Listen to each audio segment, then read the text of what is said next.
Hello बच्चों, welcome to Unacademy. हम लोग ने merger and acquisition chapter start किया था, लाइव ले रहे थे अपन। एंड कुछ टेक्निकल इश्यू की वजह से लास्ट वाला जो अपना कुछ पेंडिंग क्वेश्चंस थे वो बच गए थे। ठीक है, तो इस रिकॉर्डिंग वीडियो में मैं वो पेंडिंग क्वेश्चंस अपलोड कर दे रहा हूँ, जो भी बच गए थे अपने क्वेश्चन इलस्ट्रेशन के एंड टीवाईके के। एंड ये जो कट वाले क्वेश्चन है अपन ने कर लिए थे, राउंड वाले क्वेश्चन जो है वो अपन ने होमवर्क में दिया हुआ था आपको। एंड ये रेड मार्क से जो कट है वो अपने को करने ही नहीं, देखने भी नहीं है। एंड जो बॉक्स अपन ने किया वो बिजनेस सॉल्यूशन चैप्टर का, तो वहाँ पे अपन कवर कर लेंगे। ठीक है, तो जो अभी कुछ 4-5 क्वेश्चन अपने पेंडिंग है, बाकी तो सिमिलर क्वेश्चन है वो होमवर्क में करवाऊंगा, होमवर्क में दूंगा आपको। तो कर लेते हैं जो पेंडिंग क्वेश्चंस थे अपने। एंड जो आगे के चैप्टर है वो लाइव लेंगे। अभी थोड़ा इशू था, टेक्निकल इशू, इसकी वजह से मैं बोला ये रिकॉर्डिंग आपको अपलोड कर देता हूँ। ठीक है, तो टेलीग्राम चैनल ये है मेरा, CA आशीष सिंह अनअकैडमी। आप सर्च करोगे तो आपको चैनल मिल जाएगा, और नहीं मिल रहा है तो आप ये नंबर पे, मुझे मेरा ही नंबर है, उस पर मैसेज करोगे तो आपको मैं चैनल का लिंक भेज दूंगा। जो भी PDF है इसके आपको वहीं पे मिल जाएंगे। ठीक है, तो चलो स्टार्ट करते हैं क्वेश्चन नंबर 15 से। 15 मैंने करवाया था उस लेक्चर में, बट इशू आ गया था तो वो कंप्लीट नहीं हो पाया था। ठीक है, तो 15 अपन स्टार्ट करके उसको एंड करते हैं उसको। चलो क्वेश्चन नंबर 15 क्या बोल रहा है। Simple limited and Dimple limited are planning to merge, merge करने का प्लानिंग कर रहे हैं। The total value of the companies are dependent on the fluctuating business condition. देखो बिजनेस कंडीशन तीन तरह की कंडीशन दी है आपको, high growth, medium growth, slow growth. और अलग अलग कंडीशन में प्रोबेबिलिटी दी हुआ है। हाई ग्रोथ होगा उसकी प्रोबेबिलिटी 20% है, और हाई ग्रोथ में इनका वैल्यू देखो 820 लैक्स जा रहा है, तो इसकी प्रोबेबिलिटी भी 20% है। मीडियम ग्रोथ होने की प्रोबेबिलिटी 60% है, वैल्यू अलग अलग दिया हुआ है। एंड स्लो ग्रोथ होने की प्रोबेबिलिटी 20% है। फिर ये लोग बोल रहे अच्छा देखो, अगर ऐसा ऐसा अलग अलग प्रोबेबिलिटी दिया रहेगा, देखो मैं अगर बोलूँ मुझे 100 मार्क्स में, 100 मार्क्स का मैंने एग्जाम दिया समझ लो, तो मैं ऐसा बोल रहा हूँ कि मुझे 80 मार्क्स भी आ सकता है, 70 भी आ सकता है, 60 भी आ सकता है। 80 आने का प्रोबेबिलिटी 20% है, 70 आने का प्रोबेबिलिटी 50% है, 60 आने का प्रोबेबिलिटी 30% है। तो टोटल 100% प्रोबेबिलिटी मैंने डिवाइड कर दी कि ये मार्क्स आएगा इसका 20%, ये आने का ये 50, ये 30। ठीक है, तो मैं क्या करूँगा, एक्सपेक्टेड वैल्यू अगर मुझे निकालना, कोई मुझे बोलेगा तेरे को 100 में कितना मार्क्स आएगा, तो मैं 3 मार्क्स बताने थोड़ी बैठूंगा। मैं बोलूँगा एक्सपेक्ट, उसको प्रोबेबिलिटी के साथ मार्क्स बता रहा हूँ, भाई मुझे 80 भी आ सकता है, 20% है, 70 भी आ सकता है, इसका प्रोबेबिलिटी बोलेगा भाई एक वैल्यू बताना। एक वैल्यू आप कैसे निकालते हैं, इसमें एक्सपेक्टेड वैल्यू, इसमें प्रोबेबिलिटी मार दोगे तो आपका कुछ वैल्यू होगा, इसमें प्रोबेबिलिटी मारोगे तो कुछ वैल्यू होगा, इसमें आपका प्रोबेबिलिटी मारोगे तो कुछ वैल्यू होगा, फिर ऐड करके आप बता दोगे तो ये मेरा एक्सपेक्टेड वैल्यू ये आ सकता है मुझे। ठीक है, टोटल 100 में। तो ऐसे आप निकालते हो। तो वैसे ही कुछ यहाँ पे भी करना है, कभी भी प्रोबेबिलिटी दिया रहेगा, अलग अलग कंडीशन दिया रहेगा, तो वैल्यूएशन आपको इसी प्रकार से करना है। The following information is given for the total value दिया हुआ है, जो भी वैल्यू दिया हुआ है वो टोटल है, डेट एंड इक्विटी दोनों मिक्स करके दिया हुआ है। Structure of the two companies, देखो हाई ग्रोथ में ये प्रोबेबिलिटी दी हुई है, एंड सिंपल लिमिटेड लिमिटेड का वैल्यू दिया हुआ है। 820 लैक्स भी उसकी वैल्यू हो सकती है कंपनी की, 550 भी हो सकती है, 410 हो सकती है। ये होने का प्रोबेबिलिटी इतना इतना इतना। ठीक है, तो आप मल्टीप्लाई कर दोगे तो एक्सपेक्टेड वैल्यू आ जाएगा, लेकिन इसमें डेट और इक्विटी तीनों मिक्स है, दोनों मिक्स है, तो अपने को अलग अलग करना पड़ेगा। एंड डिम्पल लिमिटेड का भी सेम में दिया हुआ है। बोल रहा है जो डेट है डिम्पल लिमिटेड का, मतलब इस कंपनी की बात करें, इसमें 65 लैक्स का डेट है, एंड सिंपल लिमिटेड में 460 लाख का डेट है। ठीक है, तो बाकी जो बच गया हो गया इक्विटी है। जैसे 820 में 460 डेट है, तो बाकी जो बच गया आपका इक्विटी है। ठीक है, कैलकुलेट करो एक्सपेक्टेड वैल्यू। देखो बोल रहा है ना, expected value of debt and equity का सेपरेटली, बोला अलग अलग निकालो फॉर द मर्ज एंटिटी के लिए। ठीक है, चलो अपन निकाल लेते हैं। तो पहले सिंपल लिमिटेड की बात करते हैं। सिंपल लिमिटेड में तीन कंडीशन है, हाई, मीडियम ग्रोथ और स्लो। ठीक है, high growth, medium growth and slow growth. ठीक है, तीनों में कंडीशन में वैल्यू मैं लिख दे रहा हूँ, 820, 550, 410, 820, 550, 410। ठीक है, तीनों में मैंने तीनों वैल्यू लिख दी। क्लियर है, इतना समझ में आता है? Yes sir. अब आगे देखो, मैं बोल रहा हूँ इसमें इक्विटी और डेट दोनों मिक्स है ना, तो 820 में इक्विटी कितना है, तो सिंपल लिमिटेड का देखना, डिम्पल लिमिटेड का मत देख लेना। स्टार्ट यहाँ से डिम्पल है, यहाँ पे डिम्पल दिया, सिंपल से तो सिंपल का दे दिया होता, सिंपल तो नहीं दे रहा है ना, ऐसे क्या बोलेगा। तो 820 में जो डेट है 460 पोर्शन है, तो 820 में 460 डेट है, तो मैं ऐसा बोलूँ कि डेट का जो पोर्शन है वो 460 लैक्स है। यहाँ पे डेट 550 में कितना है, 460 है, और यहाँ पे कितनी वैल्यू, 410 तो वैल्यू ही है, तो इसमें डेट 460 कैसे हो सकता है। डेट आपका ज़्यादा से ज़्यादा देखो टोटल वैल्यू, अब मैं बोल रहा हूँ मेरे कंपनी का टोटल वैल्यू 410 है, तो उसमें डेट 410 से ज़्यादा कैसे होता है, इक्विटी और डेट दोनों मिला के 410 है, और ये लोग बोल रहे डेट तुम्हारा 460, तो नहीं हो सकता ना 460, मतलब इसका मतलब समझ लो 410 पूरा का पूरा डेट है, तो यहाँ पे 460 नहीं आएगा, 410 आएगा। तो जो बच गया सर वो इक्विटी, तो बचा तो कुछ नहीं, तो इक्विटी तुम्हारा क्या हो जाएगा, नील हो जाएगा। इतना इतना इतनी बात समझ में आती, इक्विटी तुम्हारा नील हो जाएगा। क्लियर है, यहाँ पे 550 में 460 डेट है, तो जो बाकी बच गया 90 हो तुम्हारा इक्विटी है, एंड 820 में 460 डेट है, तो बाकी बच गया 360 आपका इक्विटी है। ठीक है, तो equity debt, equity debt, equity debt मैंने पोर्शन अलग कर लिया। तो मैंने डेट को अलग से लिख लिया, इक्विटी को अलग से लिख लिया। ऐसा क्यों? ऐसा इंग्लिश में ये लोग ने बोला था कि इक्विटी और डेट को सेपरेटली आप निकालो, वैल्यू, एक्सपेक्टेड वैल्यू, ठीक है। तो मैंने अलग अलग एक्सपेक्टेड निकाल दिया डेट और इक्विटी का। तो डेट तो मुझे पता है 460 है, 460 सब जगह 460, बट हाँ लास्ट वाले केस में जब टोटली वैल्यू 410 है तो डेट 410 से ज़्यादा नहीं हो सकता, तो यहाँ पे 410 है। अगर ये भी 460 आता ना तो कितना ही प्रोबेबिलिटी मार लूँ मैं, मेरा टोटल वैल्यू 460 होता। मैं अगर ऐसा बोलूँ मेरा 100 आ सकता है, इसका प्रोबेबिलिटी 20% है, वापस मेरा 100 आ सकता है, इसका प्रोबेबिलिटी 80% है। तो भाई 100 ही तो है, दोनों जगह 100 है, अलग अलग वैल्यू थोड़ी, 100 का 20% 20, 100 का 80% 80, तो 100 ही आएगा ना वैल्यू, सिंपल सी बात है। बट लास्ट वाले केस में 410 हो गया वैल्यू, तो थोड़ा सा चेंज हो जाएगा। तो 460 आने का प्रोबेबिलिटी हाई ग्रोथ में 20% है, मीडियम में 60 एंड स्लो में 20% है। तो ये तीनों कंडीशन में ये वैल्यू है और ये प्रोबेबिलिटी है, तो डेट की वैल्यू आ गई मल्टीप्लाई करने पे, एंड ये आपका डेट का 450 अलग है। इक्विटी 360 भी हो सकता है, 90 भी हो सकता है, नील होगा, जीरो। तो 360 होने का प्रोबेबिलिटी, ये हाई ग्रोथ में प्रोबेबिलिटी मैं बोला ना 20% है। मीडियम ग्रोथ में इक्विटी 90 होगा और इसकी प्रोबेबिलिटी कितनी है मीडियम वाले की 60 है। एंड स्लो ग्रोथ में इक्विटी तो कुछ है ही नहीं, ये नील हो गया, ठीक है। तो इक्विटी की वैल्यू हो गई। तो डेट और इक्विटी का मैंने वैल्यू निकाल लिया, सिंपल लिमिटेड का। सेम वे में मैं डिम्पल लिमिटेड का वैल्यू निकाल लूंगा। हाई ग्रोथ मीडियम, अरे हाई मीडियम स्लो, तो हाई मीडियम स्लो में वैल्यू लिख लो। 1050, 825, 590, सिंपल सा क्वेश्चन है, कुछ है नहीं इसमें, अलग अलग करना है। 1050, 825 एंड 590। इसमें डेट पोर्शन ये लोग ने बता दिया था कि डिम्पल लिमिटेड में जो डेट है वो तुम्हारा 65 लैक्स है। तो मैंने क्या किया, तीनों केस में डेट को अलग कर दिया, तीनों केस में डेट को अलग कर दिया। तो 1050 में 65 डेट है, तो जो बच गया तुम्हारा 985 इक्विटी। तो मैं यहाँ पे बोलूँ 105 में 65 डेट है, तो बाकी बचा इक्विटी। यहाँ पे तुम्हारा 825 में 65 डेट है, तो 760 इक्विटी, ठीक है। वैसे यहाँ पे 525 इक्विटी, ये हो गया आपका। अब आप क्या करोगे, इक्विटी को अलग से लिख लो, तीनों कंडीशन में इक्विटी यहाँ पे 985 है, यहाँ 760, 525, 985, 760, 525, और तीनों प्रोबेबिलिटी मार दो। वैसे सेम यहाँ पे डेट 65, 65, 65, तो यहाँ पे तो सेम 65 आएगा, मैंने बोला ना, अगर तीनों सेम है और प्रोबेबिलिटी कुछ भी मारो 65 आएगा। तो सिंपल का आपने इक्विटी डेट निकाल लिया। देखो सिंपल लिमिटेड का मैं इक्विटी भी निकालूँ तो इक्विटी आया था 126, डेट आया था 450, तो इक्विटी 126, डेट आया था 450। डिम्पल का इक्विटी 758, डेट आपका 65। तो बस यही तो आपको बताना था, और तो कुछ नहीं बता। एक्सपेक्टेड वैल्यू ना था, यही तो एक्सपेक्टेड वैल्यू होता है। क्लियर है? कुछ था इस क्वेश्चन में? कुछ नहीं था, एकदम सिंपल सा क्वेश्चन है, इसमें कुछ है ही नहीं, ठीक है। क्वेश्चन नंबर 15 हो गया अपना। अब सबसे मस्त क्वेश्चन आ रहा है, जो बहुत ही इंपॉर्टेंट क्वेश्चन है, और ध्यान से आप लोग देखो, क्योंकि मैं क्वेश्चन नंबर 20 करा रहा हूँ। 20 is very important question, exam में भी काफ़ी बार आ चुका है। एंड इस क्वेश्चन के बाद जो 17, 18, 19 है, तीनों आपको होमवर्क करना है, क्योंकि सेम क्वेश्चन है, सेम एज इट इज़ 20 जैसा ही है, ठीक है। 20 इन शॉर्ट 20 का कुछ पार्ट इसमें, कुछ पार्ट इसमें, कुछ पार्ट इसमें। तो आपको एक क्वेश्चन करा रहा हूँ, तीन आपको होमवर्क करना है, ठीक है। स्टार्ट करते हैं अपन क्वेश्चन नंबर 20।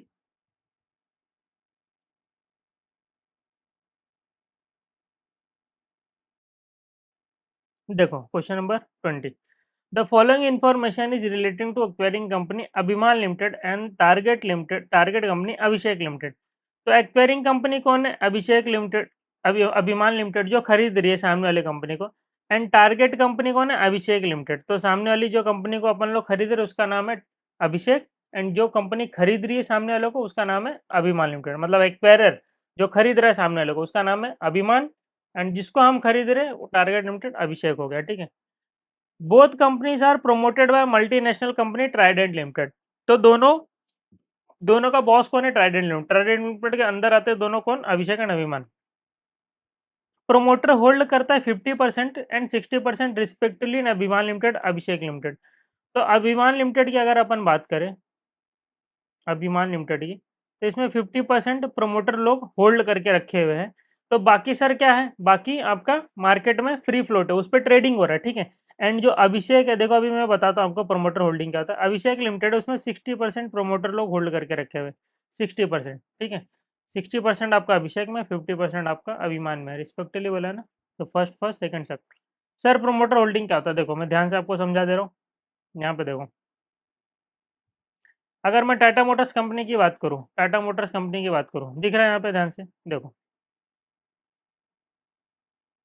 ठीक है। थोड़ा इधर कर दो, चलो, ठीक। ठीक है ना।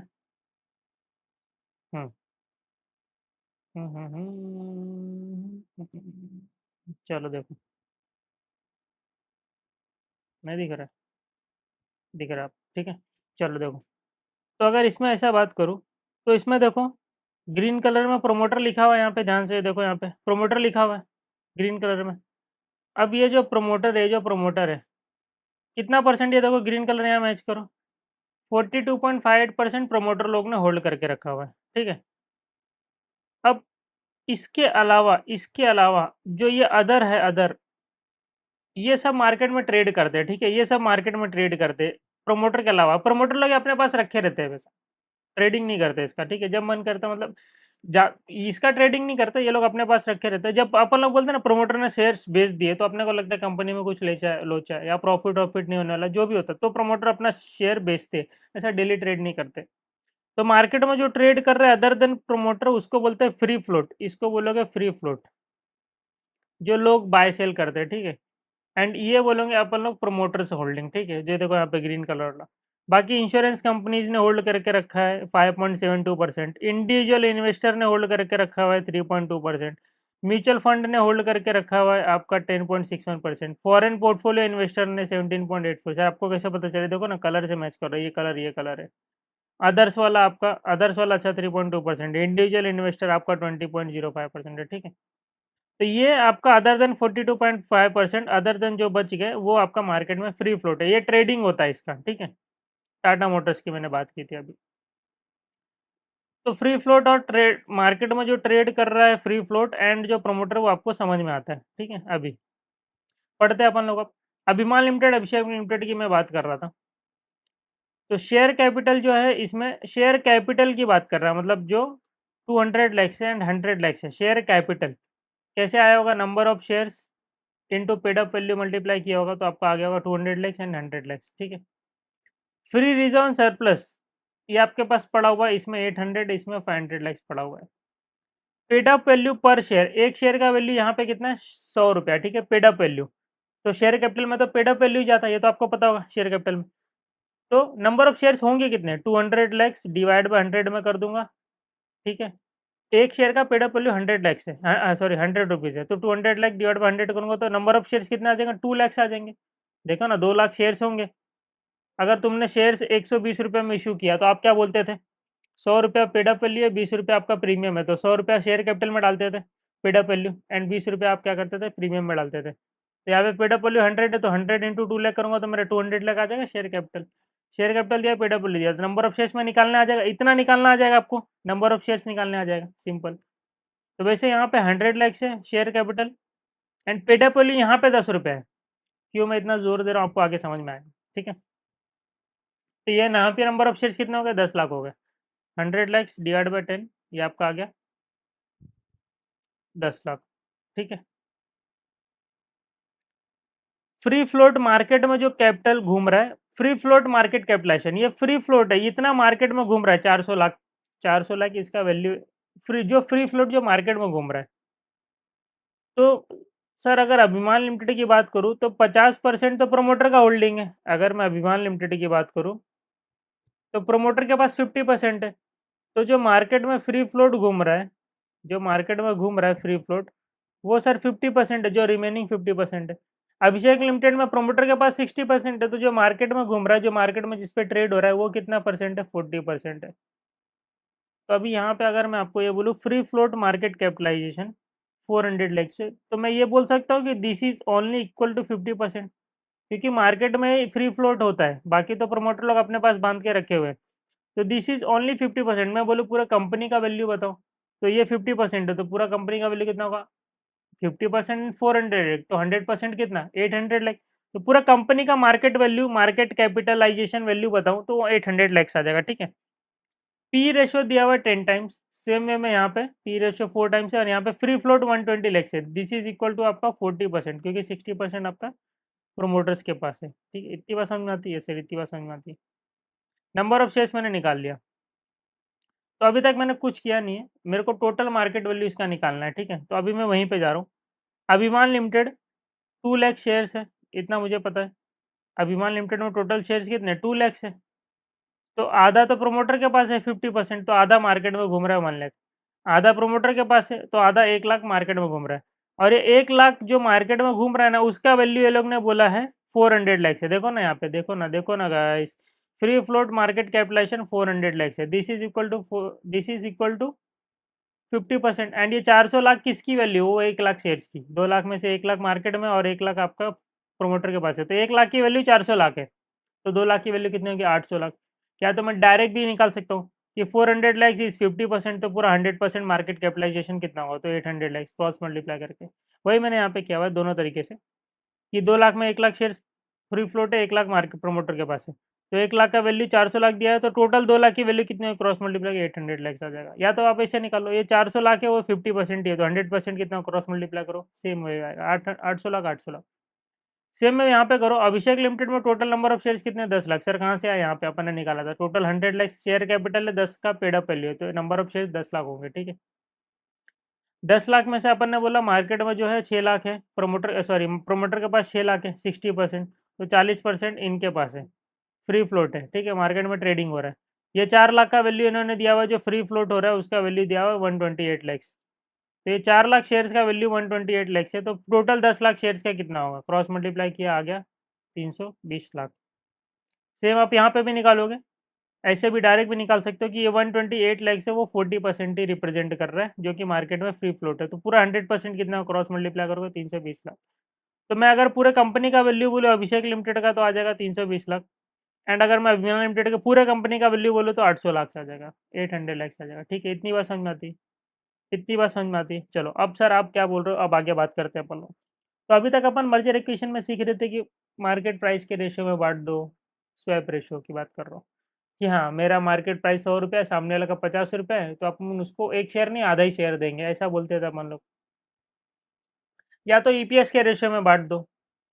बट कभी कभी क्या होता है, लोग बोलते हैं ना, ना मार्केट प्राइस के रेशियो में बांटो, ना ईपीएस के रेशियो में बांटो, वेट्स दे दो, वेट्स, कि ईपीएस के बेसिस पे जो आएगा एक्सचेंज रेशियो उसका 80%, मार्केट प्राइस के बेसिस पे जो आएगा उसका 20%, तो अलग अलग वेट्स दे दो। तो ऐसा ही कुछ इस क्वेश्चन में बताया हुआ है आपको, कि Trident limited is interested to do justice to the share holder of both the company. बोल रहा है ट्राइडेंट लिमिटेड जस्टिस करना चाहता है, ये नहीं चाहता है कि सिर्फ मार्केट प्राइस के बेसिस पे दे दिया तो इसको तकलीफ, उसको उसको खुशी। तो बोला ऐसा नहीं करेंगे, जस्टिस करेंगे। For the swap ratio weights are assign to different parameters by the board of director as follows. बोला बुक वैल्यू के बेसिस पे आप निकालो स्वैप रेशियो, जो बुक वैल्यू, इसका बुक वैल्यू देख लो, इसका बुक वैल्यू देख लो। ठीक है, समझ लो मेरा बुक वैल्यू 500 आया, इसका बुक वैल्यू 400 आया, तो मैं अपने एक शेयर तो दूंगा नहीं, क्योंकि एक शेयर दूंगा तो 500 रुपया मिला ना, 400 ये सामने वाले का, तो मैं क्या करूँगा 400 डिवाइड बाई 500, 0.8 शेयर दूंगा। ठीक है, तो बोला बुक वैल्यू के बेसिस पे निकाल लो, ईपीएस के बेसिस पे निकाल लो, मार्केट प्राइस के बेसिस पे निकाल लो, एंड जो भी शेयर आएंगे नंबर ऑफ शेयर उसको वेट्स दे देना, 25, 50 एंड 25। ठीक है, ऐसा बात हो गया। तो एक्सपेक्टेड आ जाएगा, एक्सपेक्टेड नंबर ऑफ शेयर, जैसे अपन ने इसके ऊपर simple limited, Dimple limited limited में किया ना, ये भी वैल्यू, ये भी वैल्यू, इसका प्रोबेबिलिटी 20%, इसका 20, 60, इसका 20, तो अपन ने क्या किया, वेट्स मार के एक्सपेक्टेड वैल्यू, इसके यहाँ पे वैसे एक्सपेक्टेड नंबर ऑफ शेयर्स निकालने, अलग अलग वेट्स मारना है। ठीक है, अभी तक अपन जो कर रहे थे उसमें एक ही दिया था, एक ही पैरामीटर, मार्केट प्राइस के बेसिस पे निकालो, तो अपन पूरा शेयर्स मार्केट प्राइस के बेसिस पे निकालते थे, ईपीएस के भी ईपीएस के बेसिस में निकालते, बट यहाँ पे तीनों को कंसीडर करते हुए वेट्स दिया हुआ, ये वेट्स मार के अपन नंबर ऑफ शेयर कैसे निकालेंगे बताऊंगा मैं। बोल रहा है ये वेट्स को यूज करने के बाद बता दो स्वैप रेशियो क्या आया। ठीक है, एंड फिर आगे आगे क्वेश्चन चीजें दी हुई है। ठीक है, अपन लोग पहले तो ये चीज कर लेते हैं, स्वैप रेशियो तक आते हैं, उसके बाद तो आगे की चीज तो सिंपल हो जाती है, नंबर ऑफ शेयर्स निकालना, आफ्टर मर्जर ईपीएस निकालना, आफ्टर मर्जर मार्केट प्राइस निकालना, वो सब सिंपल है। ठीक है, उसमें कुछ है नहीं। तो आते हैं अपन लोग, क्या क्या 3 पैरामीटर बोला, book value, EPS, market price के बेसिस। तो जो इन्फॉर्मेशन है पहले तो वो लिख लेता हूँ। टोटल मार्केट कैपिटलाइजेशन है क्या मेरे पास, अभी अभी मैंने निकाला, क्या अभिमान लिमिटेड का 800। सर आपको टोटल मार्केट कैपिटलाइजेशन क्यों चाहिए? क्योंकि बेटा मैं उससे divide by number of shares करूंगा, जो भी नंबर ऑफ शेयर से डिवाइड कर दूंगा तो मुझे पता चल जाएगा एक शेयर का मार्केट वैल्यू क्या है, तो मार्केट प्राइस के बेसिस पे बांट दूंगा। ईपीएस भी मैं निकाल लूंगा, मेरे पास नंबर ऑफ शेयर से है, मार्केट प्राइस है, पी रेशियो है मेरे पास, तो P ratio market price, EPS में पी रेशियो का तड़का मारता है तो मार्केट प्राइस आता है ना, तो मार्केट प्राइस और पी रेशो, तो ईपीएस अपना निकल जाएगा, तो ईपीएस के बेसिस पे भी अपन निकालेंगे, और बुक वैल्यू। ठीक है, तो अपने को ये दिमाग में फ्लो बैठना चाहिए कि क्यों क्या कर रहे, क्या चीज़ क्या कर रहे, क्यों कर रहे। ठीक है, तो मार्केट कैपिटलाइजेशन 800 है, इसका अपना 320 लैक्स आया था यहाँ पे, 320 लैक्स। नंबर ऑफ शेयर्स यहाँ पे 2 लाख थे, यहाँ पे 10 लाख थे, ठीक है। तो 800 लाख है, 2 lakh total number of shares, तो एक शेयर की वैल्यू कितनी होगी, 400 रुपया। यहाँ पे 320 10 लाख शेयर्स हैं, तो 32 रुपीज़ एक शेयर का वैल्यू होगा, ठीक है। पी रेशियो 10 टाइम्स है, 4 टाइम्स है, तो ऐसा ईपीएस में क्या ऐसा मैंने कौन सा ईपीएस मल्टीप्लाई होगा जिसका 10 टाइम्स 400 होगा। तो सिंपल सी बात है, ईपीएस आपका 400 डिवाइड बाई 10 40 रुपीज़ होगा। देखो, कोई अगर डायरेक्ट के लेक्चर देख रहा होगा ना, तो पहले तो फर्स्ट लेक्चर देख लो, वहाँ पे पूरा लॉजिक समझा है, कोई फॉर्मूला रट्टा मारने की जरूरत नहीं पड़ेगी। तो पूरा लॉजिक बताया हुआ है वहाँ पे, अच्छे से सब कुछ करवाया है, उसके बाद ही डायरेक्ट के लेक्चर देखना, नहीं तो बोलोगे सर आप तो हवे मोड़ रहा है मेरा। तो मैं यहाँ पे जो समझा है उसको बता रहा हूँ कि ईपीएस में ई जो पी रेशियो होता है वो क्या होता है, ईपीएस का कितना टाइम्स मैं मार्केट में पे कर रहा हूँ। देखो, अब वापस से रिपीट नहीं करना चाहता हूँ, बट कुछ लोग होते हैं डायरेक्ट देख लेते हैं यहाँ से, तो उनके लिए कि ईपीएस में ऐसा क्या मल्टीप्लाई करूँ, ऐसा नहीं, ईपीएस का कितना टाइम्स मार्केट में चल रहा है मेरा, उसको अपन पी रेशियो बोलते थे, ठीक है। तो मैं बोलूँ ईपीएस 2 रुपये, मार्केट में 20 रुपये चल रहा है, तो 2 का 10 10 टाइम्स मार्केट में चल रहा है, ऐसे ही बोलते थे ना। तो यहाँ पे बोल रहा है 10 टाइम्स है पी रेशियो, मुझे पता है मार्केट में 400 रुपया चल रहा है, मार्केट में 400 रुपया चल रहा है, तो ऐसा यहाँ पे क्या है ईपीएस जिसका 10 टाइम्स 400 होगा, तो 40 रुपीज़ है, ठीक है। 400 डिवाइड बाई 10, ऐसे अपन डायरेक्ट निकाल लेते थे। बाकी आपको फॉर्मूला याद करना है, आप मत याद करो। सर याद करना है कि नहीं, अरे मत याद करो, क्यों याद करोगे, इतना सारा फॉर्मूला है। इसके लिए तो ये बैच है अपना, revision, detail revision, fast track batch बोलो जो भी, जिसमें विदाउट फॉर्मूला अपन सारी की चीज़ें कर लेंगे और फॉर्मूला लिख भी लेंगे, ठीक है। जैसे अभी कैसे मैंने लिख लिया, तो 400 डिवाइड बाई 10 करोगे 40 आ जाएगा, तो 40 का 10 टाइम्स मार्केट में 400 चल रहा है। तो वैसे ही 32 किसका 4 टाइम्स है, तो 8 का 4 टाइम्स है, 8 4 जा 32 ना, तो 8 का 4 टाइम्स मार्केट में चल रहा है, 32 रुपीज़ आपका ये आ गया, ईपीएस आ गया, मार्केट प्राइस आ गया। एंड प्रॉफिट आफ्टर टैक्स आप निकाल लो, बाद में मर्जर आफ्टर मर्जर आपको जरूरत पड़ता है। तो 40 रुपया है एक शेयर के पीछे अर्निंग, एंड मार्केट में टोटल नंबर ऑफ शेयर्स जो है आपके पास 2 लाख है, तो 2 लाख इंटू 40 करोगे तो 80 लैक्स इनका प्रॉफिट है। एक शेयर के पीछे 8 रुपया कमा रहे, total number of shares 10 lakh है, तो 80 लैक्स 80 लैक्स आ गया आपका टोटल प्रॉफिट आफ्टर टैक्स, ठीक है। अब बुक वैल्यू कैसे निकालते हैं आप लोग, जो शेयर कैपिटल है plus free reserve and surplus. देखो अभी यहाँ पे आप कहाँ पे आए हो, सीए फाइनल में, तो आपको बुक वैल्यू तो निकालने आता होगा, ठीक है, इतना तो मैं एज्यूम कर सकता हूँ। तो आप किसी भी कंपनी का बुक वैल्यू अगर निकालना चाहोगे तो share capital free reserve surplus add करो तो बुक वैल्यू निकल जाता है, ठीक है। तो 200 प्लस 800 और यहाँ पे 100 प्लस 500, ठीक है, 600 लैक्स। तो इसका बुक वैल्यू है 200 प्लस 800, 200 प्लस 800 था, हाँ, 1000 लैक्स हो गया। एंड यहाँ पे इसका बुक वैल्यू है 600 lakhs. And total number of shares आप डिवाइड कर दोगे तो आपका बुक वैल्यू पर शेयर आ जाएगा, ठीक है, बुक वैल्यू पर शेयर जो कि अपने को चाहिए। तो 1000 लैक्स है and total number of shares इसके है 2 लाख, तो 1000 डिवाइड बाई 2 कर दो, 1000 डिवाइड बाई 2 लैक्स कर दो, तो 500 आ जाएगा रुपीज़ पर शेयर। एंड यहाँ पे 600 डिवाइड बाई आपका 10 कर दोगे तो आ जाएगा 60 रुपीज़ पर शेयर। तो इसका बुक वैल्यू 500 है, इसका बुक वैल्यू 60 रुपीज़ है, ठीक है।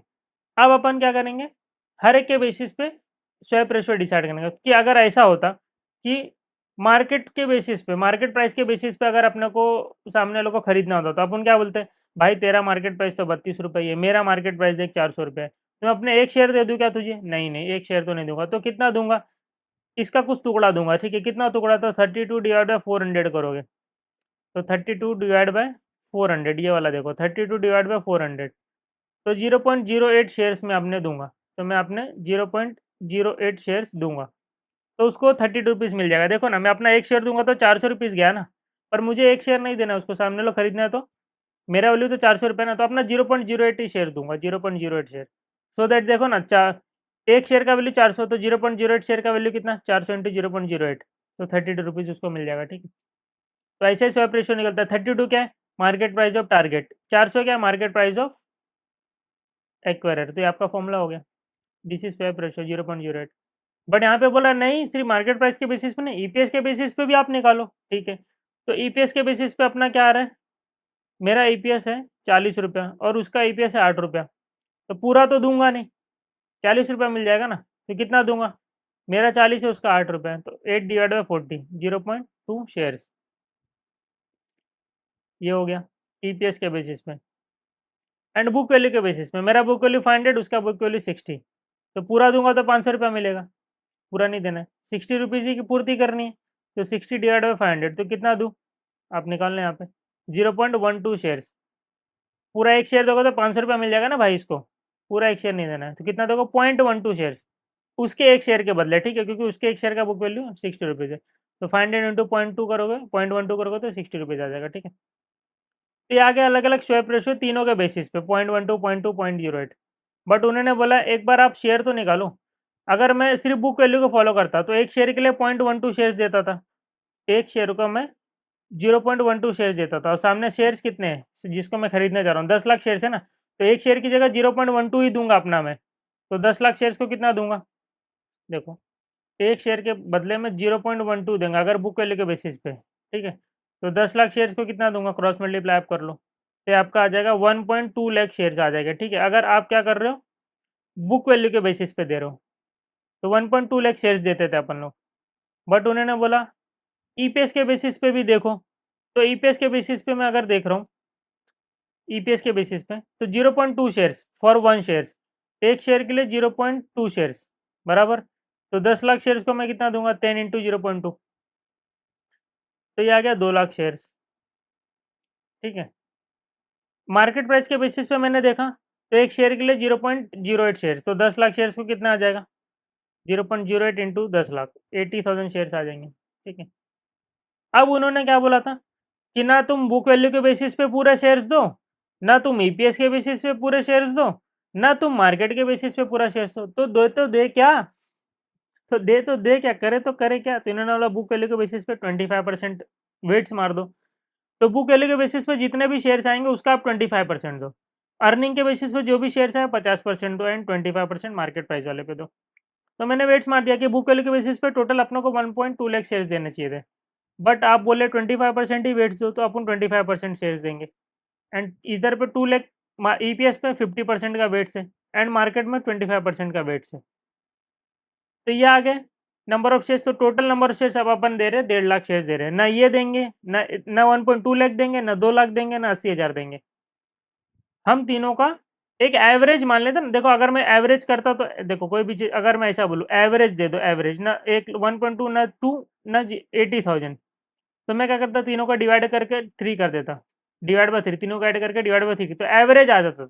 अब एवरेज के चक्कर में क्या होता है, प्रोबेबिलिटी सेम होता है, एवरेज में प्रोबेबिलिटी सेम होता है, 0.33, 0.33, 0.33, 33% की प्रोबेबिलिटी होती है, ठीक है। अगर मैं ऐसा बोलूँ 100 रुपीज़ और 50 रुपीज़ कितना दूँ, 100 शेयर की 50 शेयर्स, तो आप बोलोगे एवरेज दे दो, एवरेज का मतलब होता है 50% प्रोबेबिलिटी, 50% प्रोबेबिलिटी, देखो ना इसका एवरेज निकालो, 150, 150 डिवाइड बाई 2 75, और ऐसे भी एवरेज निकाल लो, ये 50, ये 25, 75, एवरेज में सिर्फ प्रोबेबिलिटी सेम होती है, बट यहाँ पे प्रोबेबिलिटी अलग अलग है, तो अपन क्या करेंगे, अलग अलग प्रोबेबिलिटी मार देंगे ना, इतने इतने शेयर्स आ गए, तो टोटल 1,50,000 शेयर्स आ गए, ठीक है।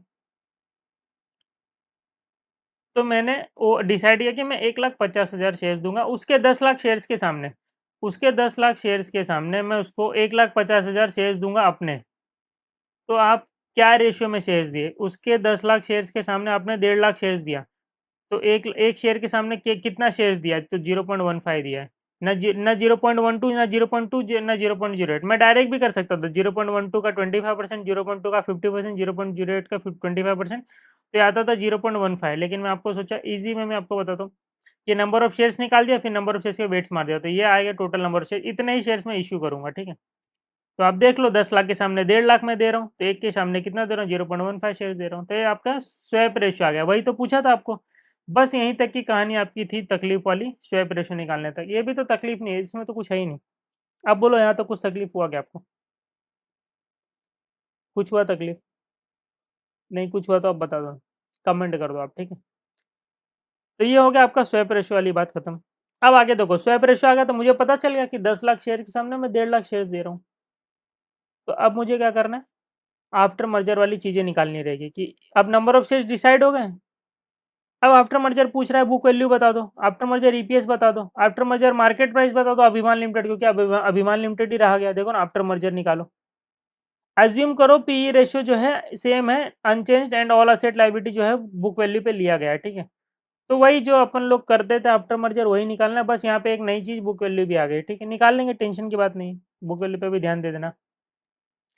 तो आफ्टर मर्जर अगर मुझे निकालना है, तो आफ्टर मर्जर अर्निंग तो दोनों के ऐड हो जाएंगे, इसके लिए मैंने यहाँ पे प्रॉफिट आफ्टर टैक्स निकाल लिया था कि दोनों की अर्निंग ऐड हो गई 80 लाख, तो 160 लाख का अर्निंग हो गया।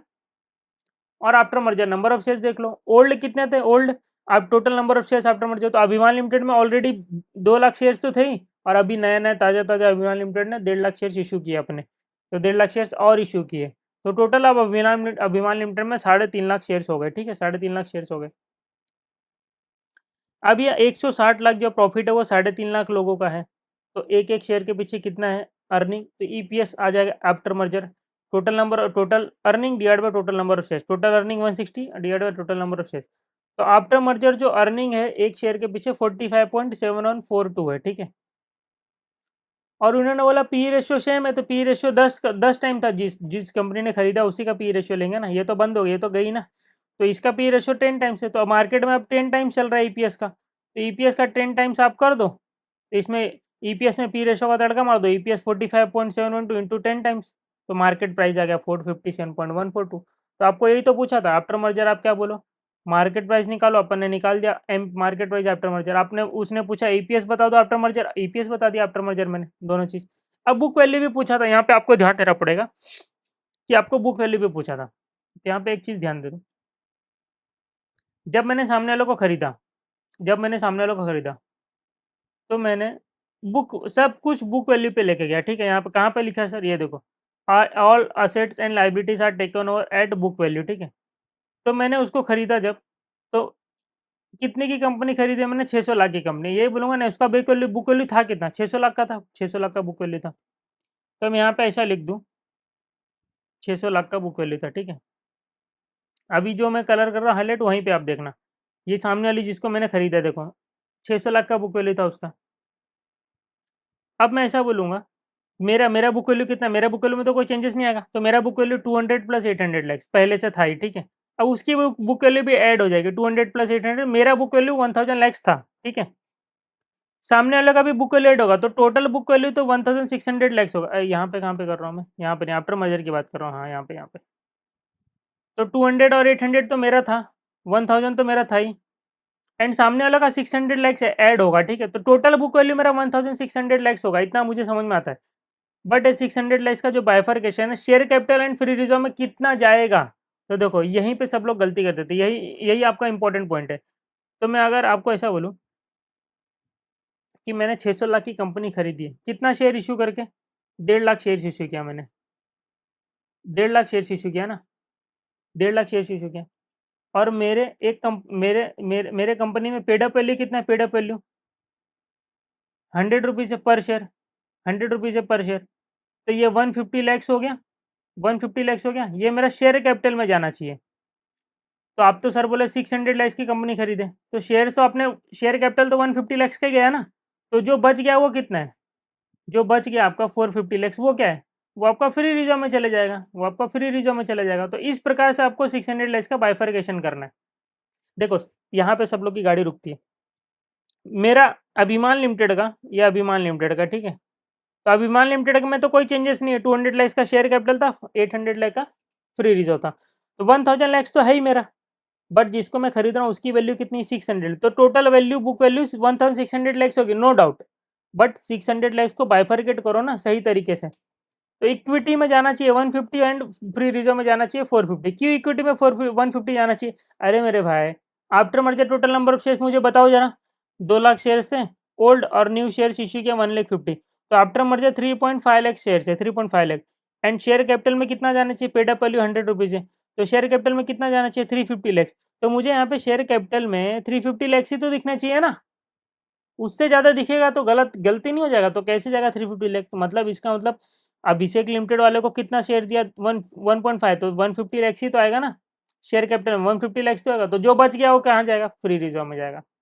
इतना अंडरस्टैंडिंग बनता है, समझ में आता है, यही मिस्टेक होता है, यहीं पे मिस्टेक होता है सबका, मैं बता रहा हूँ यहाँ पे जो बाइफरकेट करने में ही मिस्टेक होता है। अब आपको यही ध्यान में रखना है बस, और कुछ नहीं, और कुछ नहीं, क्या ध्यान में रखना है, ठीक है, इतनी बात समझ में आ गई। आप पर शेयर पर वैल्यू निकालना है तो टोटलिटी बेसिस पे आप निकाल लोगे, बुक वैल्यू पर शेयर पूछा है तो बुक वैल्यू पर शेयर तो आप निकाल ही लोगे, 1600 divide by total number of share, तो 3,50,000 हो गए, तो आप ये निकाल दोगे, इसमें कोई तकलीफ नहीं, इसमें कोई बड़ी बात नहीं है, बाइफरकेशन करना इज वेरी इंपॉर्टेंट, ठीक है। सर बाइफरकेशन का क्या आगे यूज होगा इसके लिए तो बता रहा हूँ। इतना समझ में आता है। चलो अब आगे आगे देख लेते हैं, आगे क्या पूछ रहे हैं। आगे छोटा मोटा चीज़ पूछा हुआ है, होने वाला है। देखो 26 मिनट गया है इस क्वेश्चन को, बट आप ध्यान से सुनो, ये क्वेश्चन बहुत इंपॉर्टेंट क्वेश्चन है, इसके लिए मैं आराम से करा रहा हूँ, ठीक है। नहीं तो इसे उड़ाने में टाइम लगता है क्या? नहीं लगता है। आगे कैलकुलेट करने बोल रहा है, प्रोमोटर का रिवाइज होल्डिंग इन अभिमान लिमिटेड, डायरेक्ट क्वेश्चन नंबर 1 में आता है, ये समझ में आ रहा है। कैलकुलेट करो प्रोमोटर का रिवाइज होल्डिंग, बोल रहा है प्रोमोटर का रिवाइज होल्डिंग कैलकुलेट करो अभिमान लिमिटेड में। देखो ध्यान से देखो, इसमें भी कुछ ज़्यादा कुछ हाई फाई नहीं, इसको सिंपल तरीके से जितना करोगे उतना ज़्यादा अच्छा लगेगा। देखो अभिमान लिमिटेड की मैं बात करता हूँ, पहले पहले अभिमान लिमिटेड में 2 लाख शेयर्स थे, तो जो प्रमोटर लोग कितना होल्ड करते थे, 1 लाख और 1 लाख। 1 लाख प्रमोटर के पास था, मतलब 50% प्रमोटर के पास था, ठीक है। अब अभिमान लिमिटेड ने अभिषेक लिमिटेड को अपने नए शेयर इशू किए। तो अभिषेक लिमिटेड ने पहले, तो मुझे बताओ पहले कितने शेयर थे अभिषेक लिमिटेड में? सर 10 लाख शेयर्स थे, ठीक है, 10 लाख शेयर्स थे। तो 10 लाख में से कितना होल्ड करता था प्रमोटर? सर 6 लाख होल्ड करता था, 60% होल्ड करता था। अब यही 10 लाख की जगह पे अभिमान लिमिटेड ने इनको कितना दिया? 1.5 लाख दिया।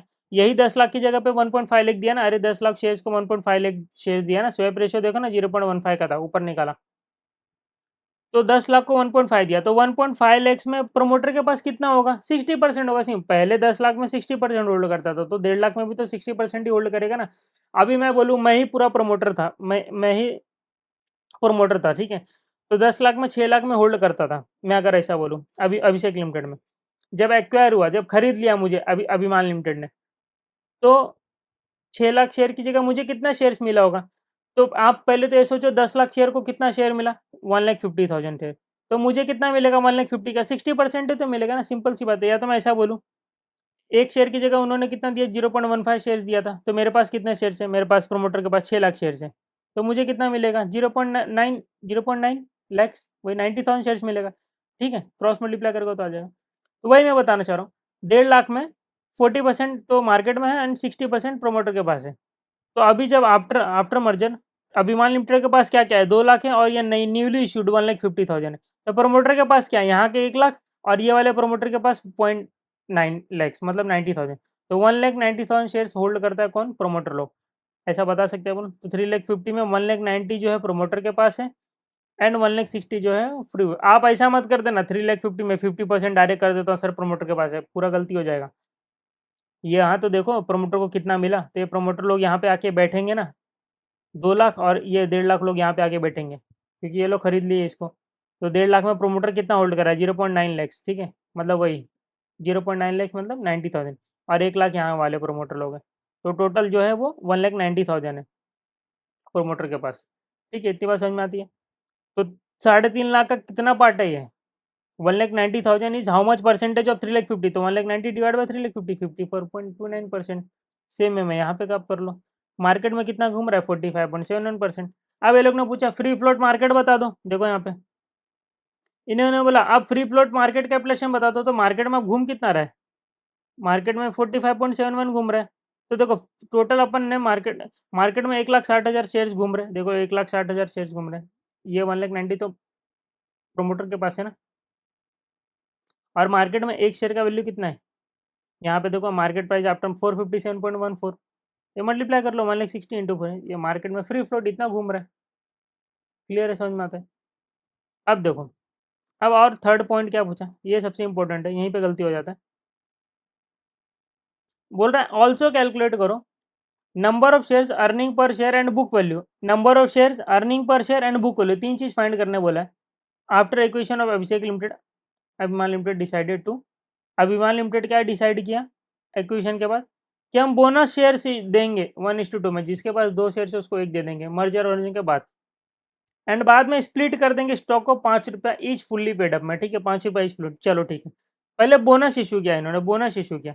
तो मुझे एक बात बताओ, 2 शेयर्स को 1 शेयर दोगे, तो अभी तो आफ्टर मर्जर तो 3,50,000 शेयर है, तो 2 शेयर्स को 1 शेयर देंगे तो 3,50,000 शेयर्स को कितने देंगे? 1,75,000 शेयर्स। तो एग्जिस्टिंग तो है मेरे पास 3,50,000, एंड बोनस इशू किया 1,75,000 शेयर्स। तो टोटल नंबर ऑफ शेयर्स हो गया 5,25,000 शेयर्स। फेस वैल्यू अभी भी 100 रुपीज़ है, ठीक है, फेस वैल्यू अभी भी 100 है।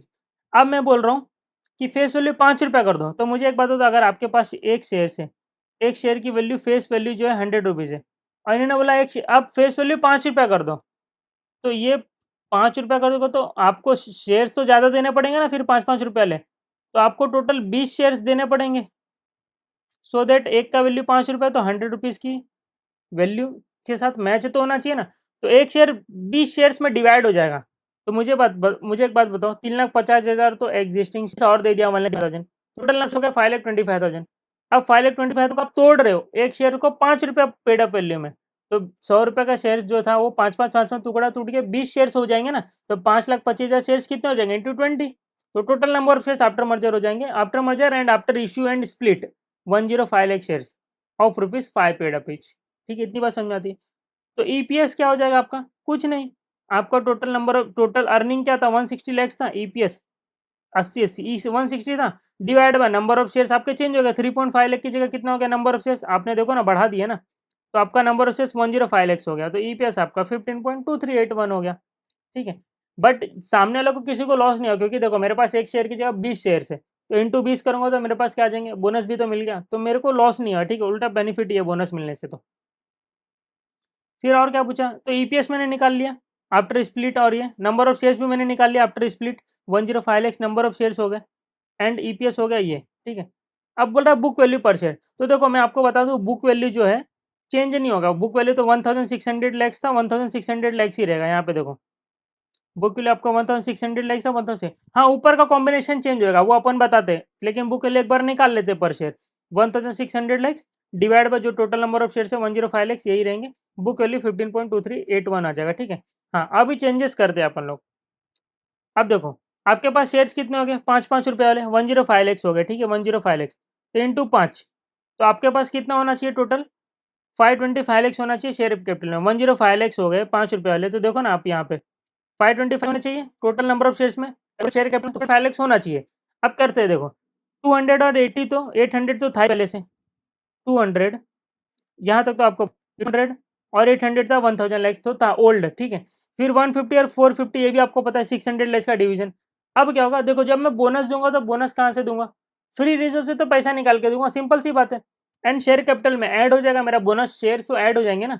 तो बोनस शेयर्स ऐड कितने के रुपये के हुए, देखो ना 1,75,000, तो 175 लैक्स के बोनस शेयर्स ऐड हुए, तो ये पैसा आएगा कहाँ से, ये पैसा आएगा कहाँ से, ये पैसा तो यहीं से निकल के आएगा, फ्री रिजर्व से निकल गया बोनस यहाँ पे चले। आप बोनस कहाँ से दोगे, आपके फ्री रिजर्व से दोगे ना, फ्री रिजर्व से निकालो माइनस करो और ऊपर ऐड कर दो, तो सिंपल ये आपका 525 लैक्स होगा जो आपका मैच हो रहा है।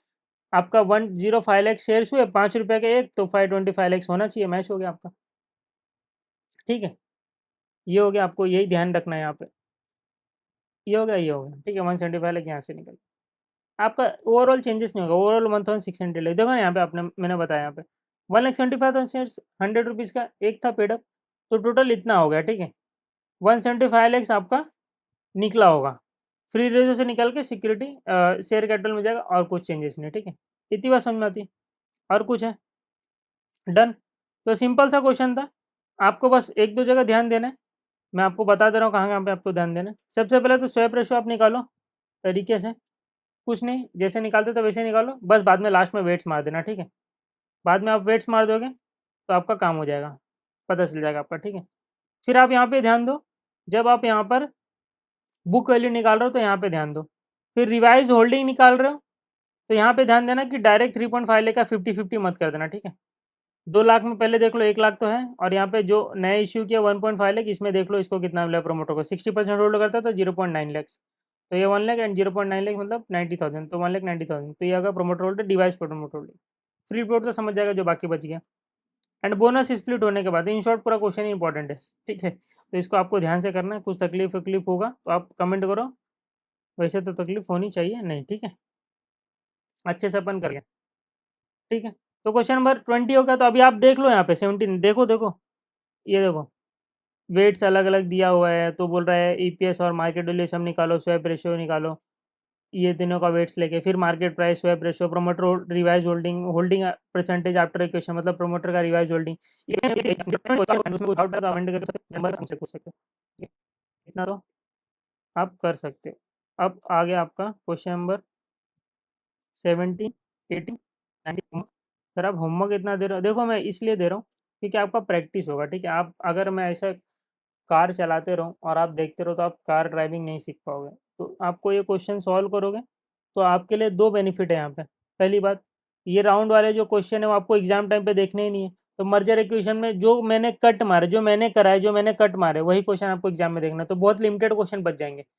तो आप 2 घंटे में आराम से पूरा मर्जर इक्वेशन रिवाइज कर लोगे। एक बार ये रिवीजन लेक्चर देख लोगे उसके बाद, ठीक है। तो देखो ना यहाँ पे कितने क्वेश्चन कम हो गए, 1 2 3 4 5 6 7 8 9 क्वेश्चन तो आपके कम हो गए, और एक आध दो कम हो जाएंगे। और 9 और ये 10 11, ये दो तो करने ही नहीं है। तो 11 क्वेश्चन कम हो गए 31 में, तो अभी तो बच ही रहे आपको 20 क्वेश्चन करने के लिए। एंड 20 में भी अभी कम कम हो जाएंगे, ठीक है। ये देखो 3 तो बिजनेस सोल्यूशन में करने हैं। तो यहाँ पे बहुत कम क्वेश्चन बचेंगे, ज़्यादा कुछ नहीं बचेंगे। 14-15 क्वेश्चन में आपका मर्जर इक्वेशन जो है वो पूरा कवर हो जाता है। एंड इलस्ट्रेशन में एक एक एक क्वेश्चन है अलग टाइप वाला, बाकी 3 क्वेश्चन तो सेम है, ठीक है। 2 तो मैंने ऑलरेडी होमवर्क दिया अभी।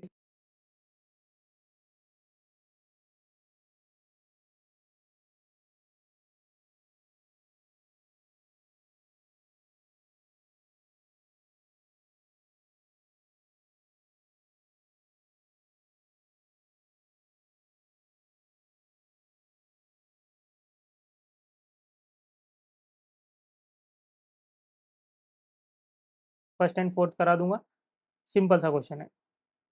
तो यहाँ पे मर्जर इक्वेशन को आप समझ लो कि आप लोग बोलते हो 4 घंटा 5 घंटा लग जाता है, नहीं लगेगा ना। आप एक बार ये देख लो, 1 डेढ़ घंटे में आराम से रिवीजन हो जाता है आपका पूरा, आराम से। क्योंकि आपके पास ये लिस्ट रहनी चाहिए।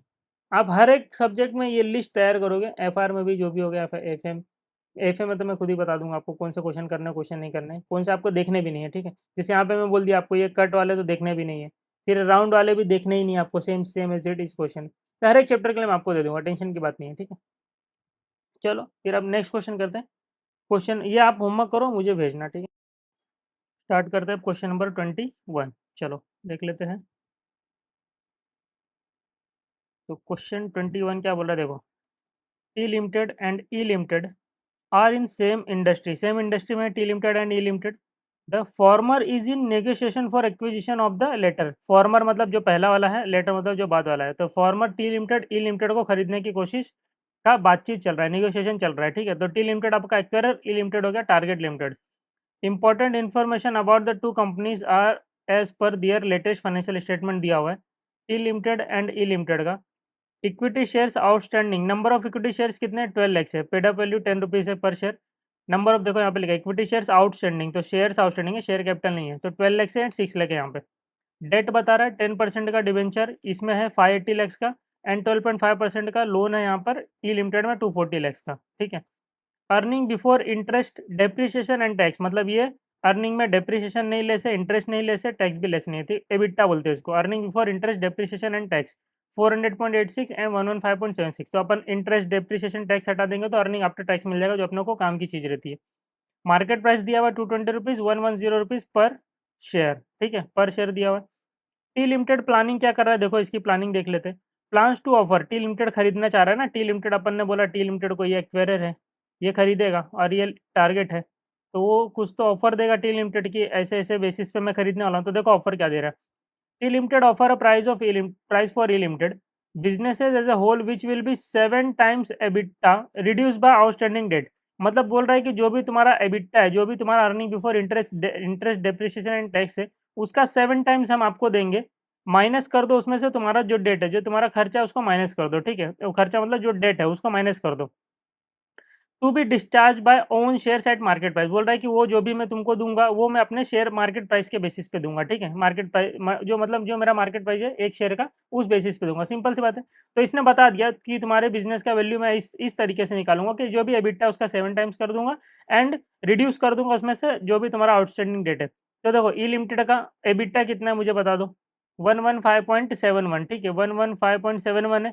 तो इसका 7 टाइम्स आप करोगे, जो भी आंसर आएगा उसमें से डेट माइनस कर दोगे। तो इसका डेट कितना है, 240। देखो यहाँ पे किया हुआ है, देखो यहाँ पे टी लिमिटेड ने ऑफर क्या दिया, एबिटा का 7 टाइम्स। एबिटा 115.71 था, 115.71 का 7 टाइम्स, ये आ गया आपका 809.97। इसमें से बोल रहे हैं कि इतना तुमको देंगे, बट उसमें से आपका डेट हटा दो, डेट।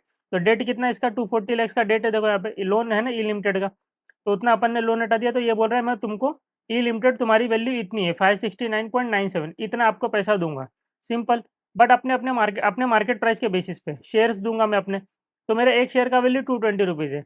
तो एक शेयर दूंगा तो 220 हुआ, 2 शेयर दिया तो 440 हुआ। तो ऐसे ऐसे करके कितने शेयर्स दूंगा, तो टोटल पैसा कितना देना, 569.97 लाख डिवाइड बाय 220 कर दो पर शेयर, तो टोटल नंबर ऑफ शेयर्स 2,59,000 आ जाएगा। 2,59,000 शेयर्स में उसको दूंगा। ठीक है, इतनी बात समझ में आती है? यस सर, इतनी बात समझ में आती है। अब क्वेश्चन क्या पूछ रहा है, देखो ये पहला ऑफर हो गया। फिर ई लिमिटेड बोल रहा है is planning to seek 1 share in T limited for every 2 shares in E limited.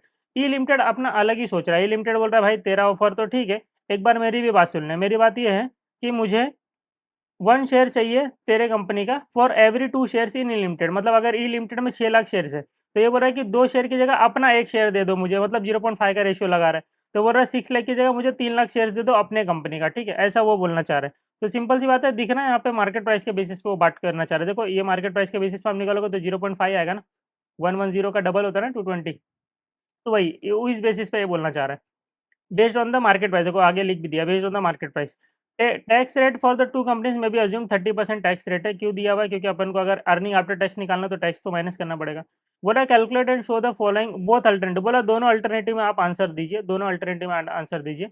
T limited offers E limited plan, T limited ने जो ऑफर दिया वो, और ई लिमिटेड का जो प्लान है वो, दोनों आप दोनों तरीके से आप बताओ मुझे करके क्या आएगा आंसर।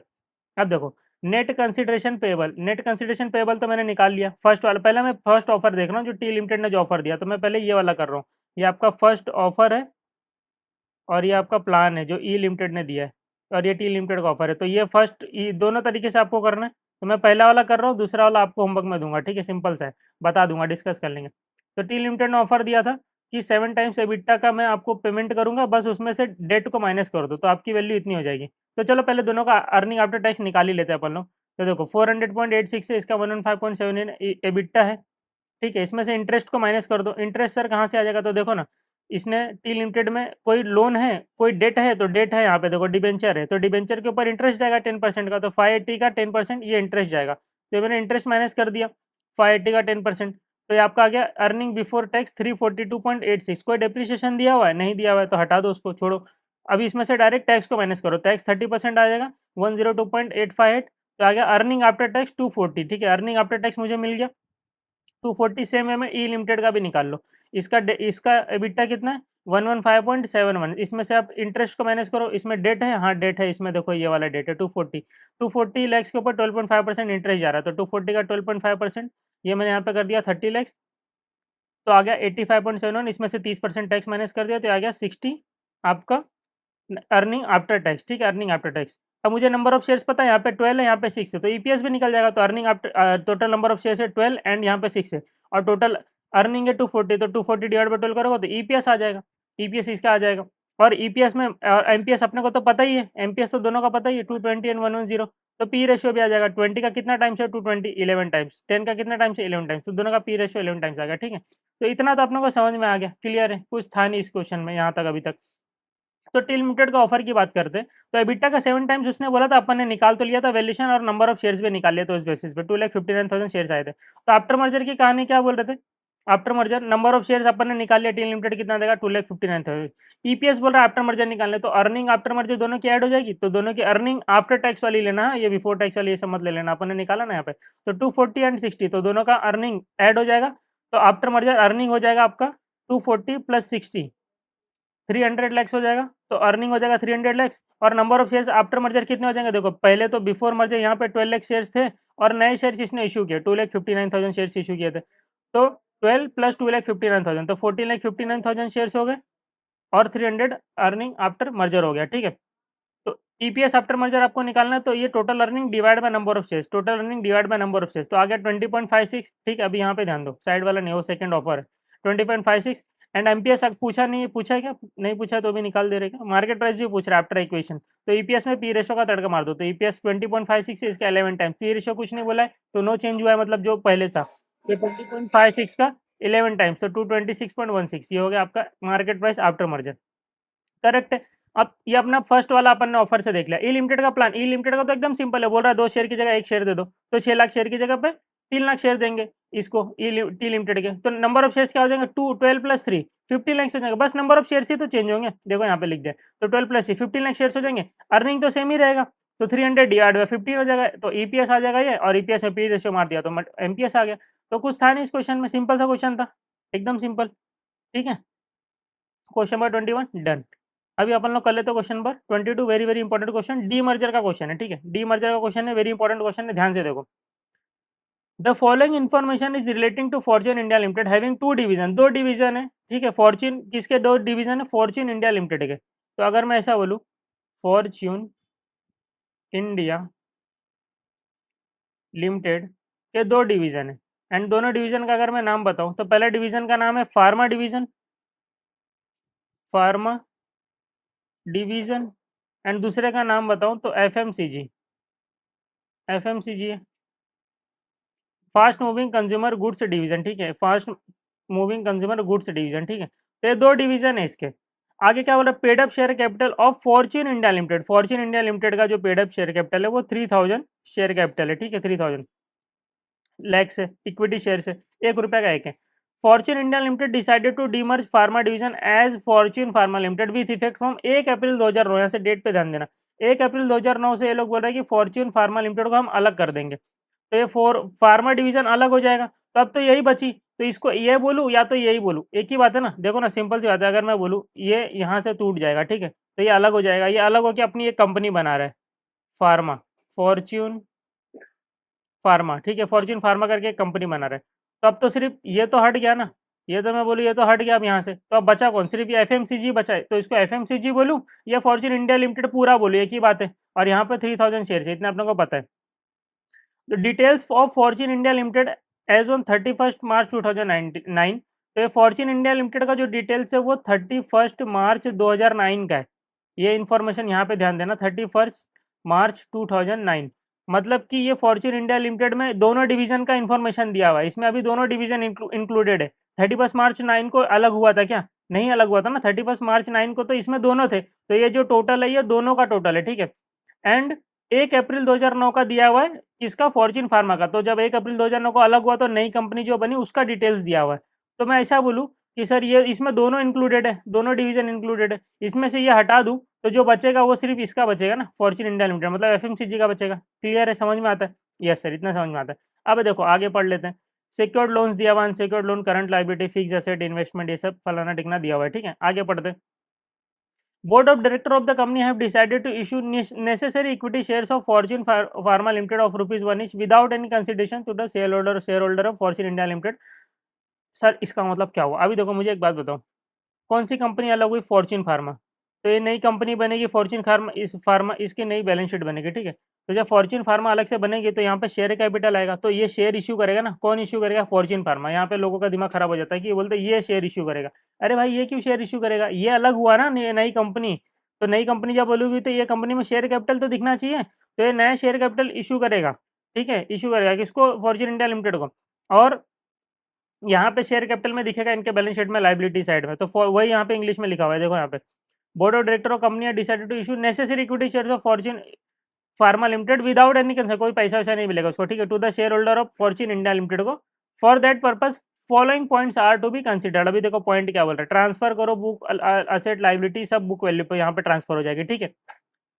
एस्टिमेटेड प्रॉफिट दिया हुआ है 2009-10 का, 9-10 मतलब कि ये जब अलग हो गए दोनों, तो 1 अप्रैल 2009 को अलग हुए ना, तो 1 अप्रैल 2009 से 1 अप्रैल 2009 टू 31 मार्च 2010, तो इसको बोलेंगे 9-10 ना, ईयर 9-10, फाइनेंशियल ईयर 9-10। तो इसका इन्फॉर्मेशन दिया मतलब आफ्टर मर्जर का, आफ्टर डी मर्जर का इन्फॉर्मेशन दिया हुआ कि प्रॉफिट हुआ ये लोग को 11,400 लाख, किसको हुआ? फॉर्च्यून इंडिया लिमिटेड का। फॉर्च्यून इंडिया लिमिटेड मतलब ये मतलब कौन? सिर्फ एफएमसीजी, ठीक है। तो इस एफएमसीजी की बात कर रहे हैं कि इसको जो हुआ प्रॉफिट उस साल में जब ये डीमर्ज हो गए बाद में, 31 मार्च 9 का तो बैलेंस शीट दिया, इसके बाद की कहानी बता रहा है। जब डीमर्ज हो गए तो 9-10 का जो प्रॉफिट है 11,400 लैक्स फॉर्च्यून इंडिया लिमिटेड का, एंड जो फॉर्च्यून फार्मा लिमिटेड जो अलग से बन गए थे उसका प्रॉफिट हुआ 1470 लैक्स, ठीक है। तो अपन यहाँ पे इन्फॉर्मेशन लिखते हैं जो अपने को पता है। देखो फार्मा का इक्विटी शेयर नहीं पता अपने को, ठीक है, जो मैं टिक मारा उसी पे ध्यान देना, ठीक है।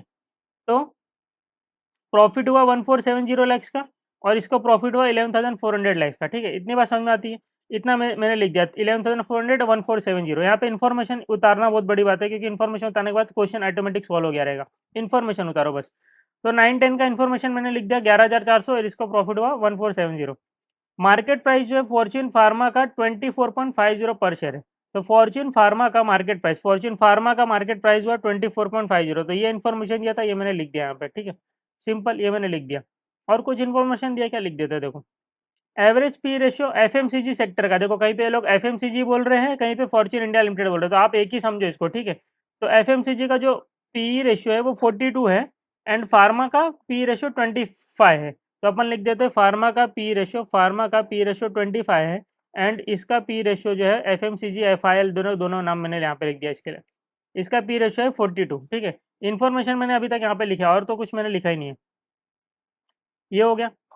एस्टिमेटेड मार्केट प्राइस भी लिख दिया था मैंने, 24.50 लिख दिया था, हाँ ये लिख दिया था। चलो अब आगे बढ़ते हैं, ये लिख दिया। बोल रहा है रेशियो बताओ in which shares of Fortune pharma are to be issued to share holder of Fortune India limited. तो ये पूछ रहा है कि जब फॉर्च्यून फार्मा अलग हुआ तो इसने शेयर इश्यू किया फॉर्च्यून इंडिया लिमिटेड को, तो किस रेशियो में इसने फॉर्च्यून फार्मा ने इशू किया शेयर्स, चलो बात कर लेंगे उसकी भी। फिर बोला मार्केट प्राइस बता दो फॉर्च्यून इंडिया लिमिटेड का, एंड बुक वैल्यू पर शेयर बता दो दोनों कंपनी का आफ्टर मर्जर, ठीक है अपन बता देंगे। तो मुझे एक बात बताओ, अभी फार्मा के नज़र में देखते हैं अपन लोग, फार्मा की बात करते हैं। तो प्रॉफिट है मेरे पास, फार्मा का प्रॉफिट है 1470, मेरे पास मार्केट प्राइस है एंड पी रेशियो। तो मुझे एक बात बताओ, फार्मा का मेरे पास मार्केट प्राइस है 24.50, एंड फार्मा का पी रेशियो 25 है। तो ऐसा क्या मैंने ईपीएस, देखो ना यहाँ पे मेरे पास, अगर मैं बोलूँ ईपीएस में पी रेशियो का मल्टीप्लाई कर देता हूँ, मैं पी रेशियो का तड़का मार देता हूँ, तो मेरे को पता चल जाता है कि मार्केट प्राइस क्या है, ठीक है। मेरे पास मार्केट प्राइस है फार्मा का 24.50, पी रेशियो है 25।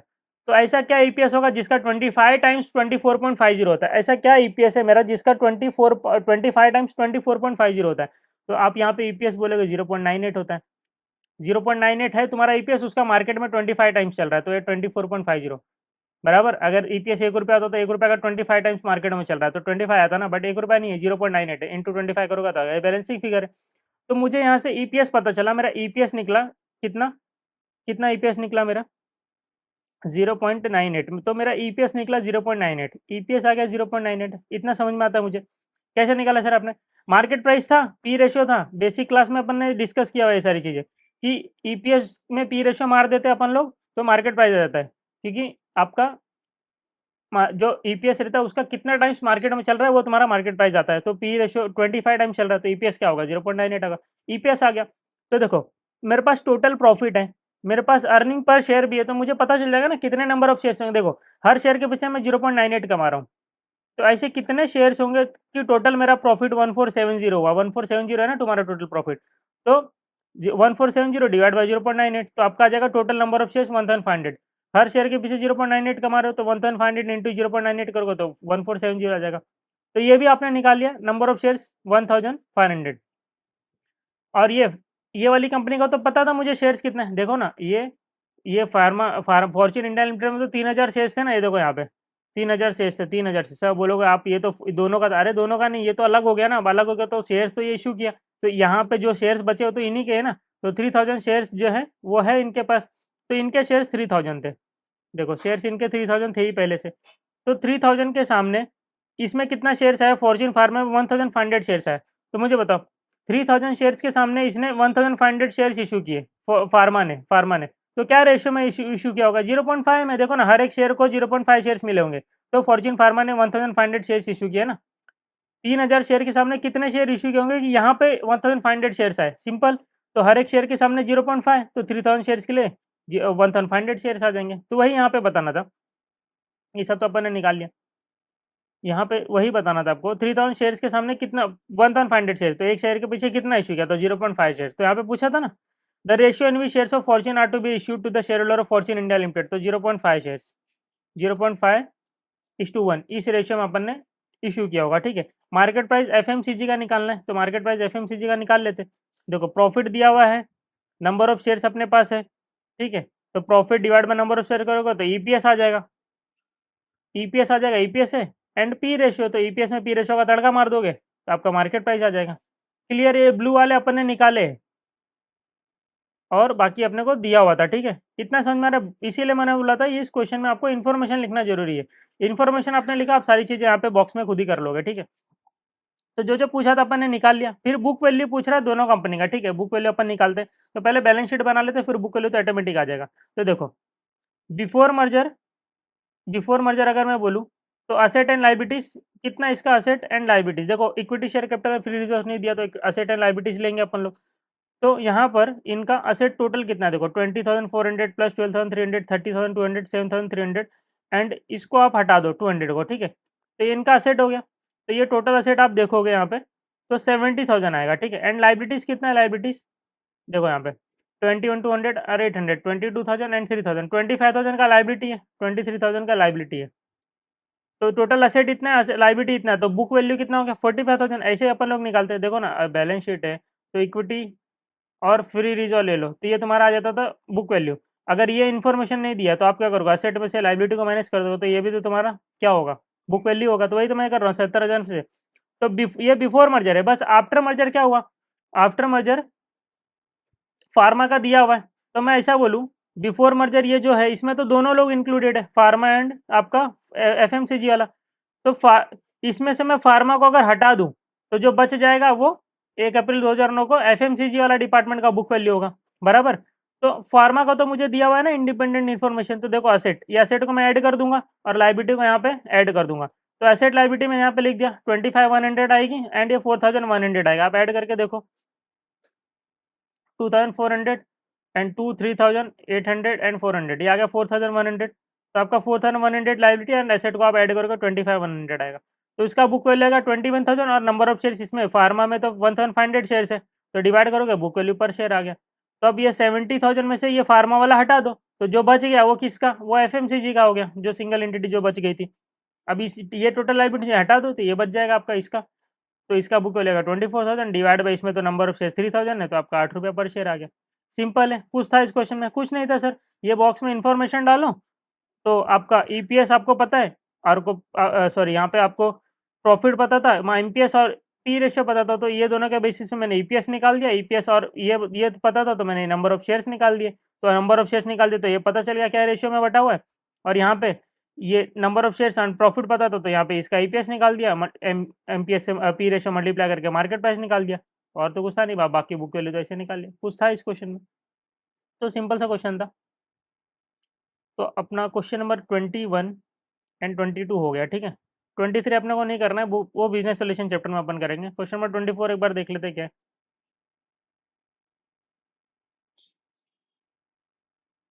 चलो क्वेश्चन नंबर 24, इसमें आई थिंक कुछ है नहीं। क्या है इसमें, assume that management of RL वो सिनर्जी, कुछ नहीं है इस क्वेश्चन में, आप कर लोगे इसमें। ये 20% से इंक्रीज हुआ सिनर्जी, तो जो पोस्ट आफ्टर मर्जर जो अपन प्रॉफिट ऐड करते हैं ना, उसमें 20% ऐड कर दो, तो आपका और 20% ऐड कर दो तो आपका टोटल आ जाएगा। और कुछ नहीं है इस क्वेश्चन में, बस एक यही पॉइंट था। तो बाकी तो मैंने यहाँ पे सॉल्व किया हुआ है।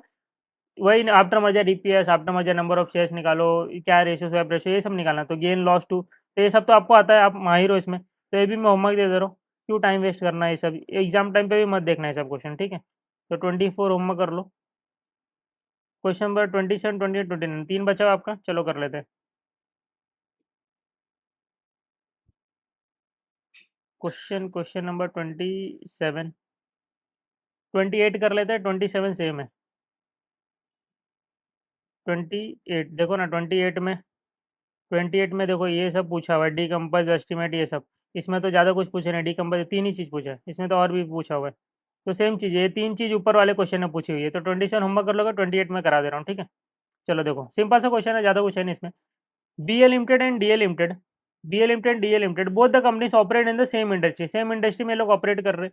The financial statement of both the companies for the current financial year are as follows. Information दिया हुआ है फाइनेंशियल ईयर का, दिस ईयर का, बोथ द कंपनीज का। BL limited DL limited, current asset दिया है, फिक्स असेट दिया हुआ, ठीक है। इक्विटी शेयर कैपिटल, ये कैपिटल है, ठीक है, कैपिटल है 10 लाख से, यहाँ पे 8 लाख से। पेड अप वैल्यू कितना 10 रुपीज़ है, तो डिवाइड करोगे नंबर ऑफ शेयर्स मिल जाएगा, तो 10 lakh divide by 10, 1 lakh shares है, 8 लाख डिवाइड बाई 10, 80,000 शेयर्स है। रिटेन अर्निंग है, लॉन्ग टर्म डेट है, करंट लाइबिलिटीज दिया हुआ है, ठीक है। नेट सेल्स दिया है, सीओजीएस दिया है, ग्रॉस प्रॉफिट, ऑपरेटिंग इंटरेस्ट, ये वो सब। अर्निंग आफ्टर टैक्स अपने काम की चीज़ ही है, ठीक है। अर्निंग आफ्टर टैक्स दिया हुआ है, ये अपने काम की चीज़ है। ये कौन सा ड्राइंग बन रहा है भाई, ठीक है। फिर एडिशनल इन्फॉर्मेशन दिया, नंबर ऑफ शेयर अच्छा निकाल के दिया, अपन तो निकाल रहे थे डिवाइड बाय, देखो ना 1,80,000 आया था ना ऊपर, 1 लाख इधर 80,000। डिविडेंड बोल रहा है हम लोग 40% देते हैं, ये लोग 60% डिविडेंड देते हैं। मार्केट प्राइस बोल रहा है 40 एंड 15 रुपीज़ है, ठीक है। पी रेशो कहीं दिया था क्या? नहीं। ईपीएस अपन निकाल ही लेंगे ना, टेंशन की क्या बात है, ईपीएस निकल जाएगा, मार्केट प्राइस पी रेशो भी निकल जाएगा। देखते पूछा क्या है। Assume that both companies are in the process of negotiating a merger through an exchange of equity shares. बोल रहा है कि दोनों कंपनी आपस में सोच रही है कि हम लोग एक दूसरे के साथ मर्ज हो जाए, नंबर ऑफ शेयर्स डिसाइड करेंगे कितना देना है, through exchange of equity shares ना, पैसा वैसा नहीं देना है, exchange of equity shares, barter transaction. You have been asked to assist in establishing equitable exchange terms and are required to.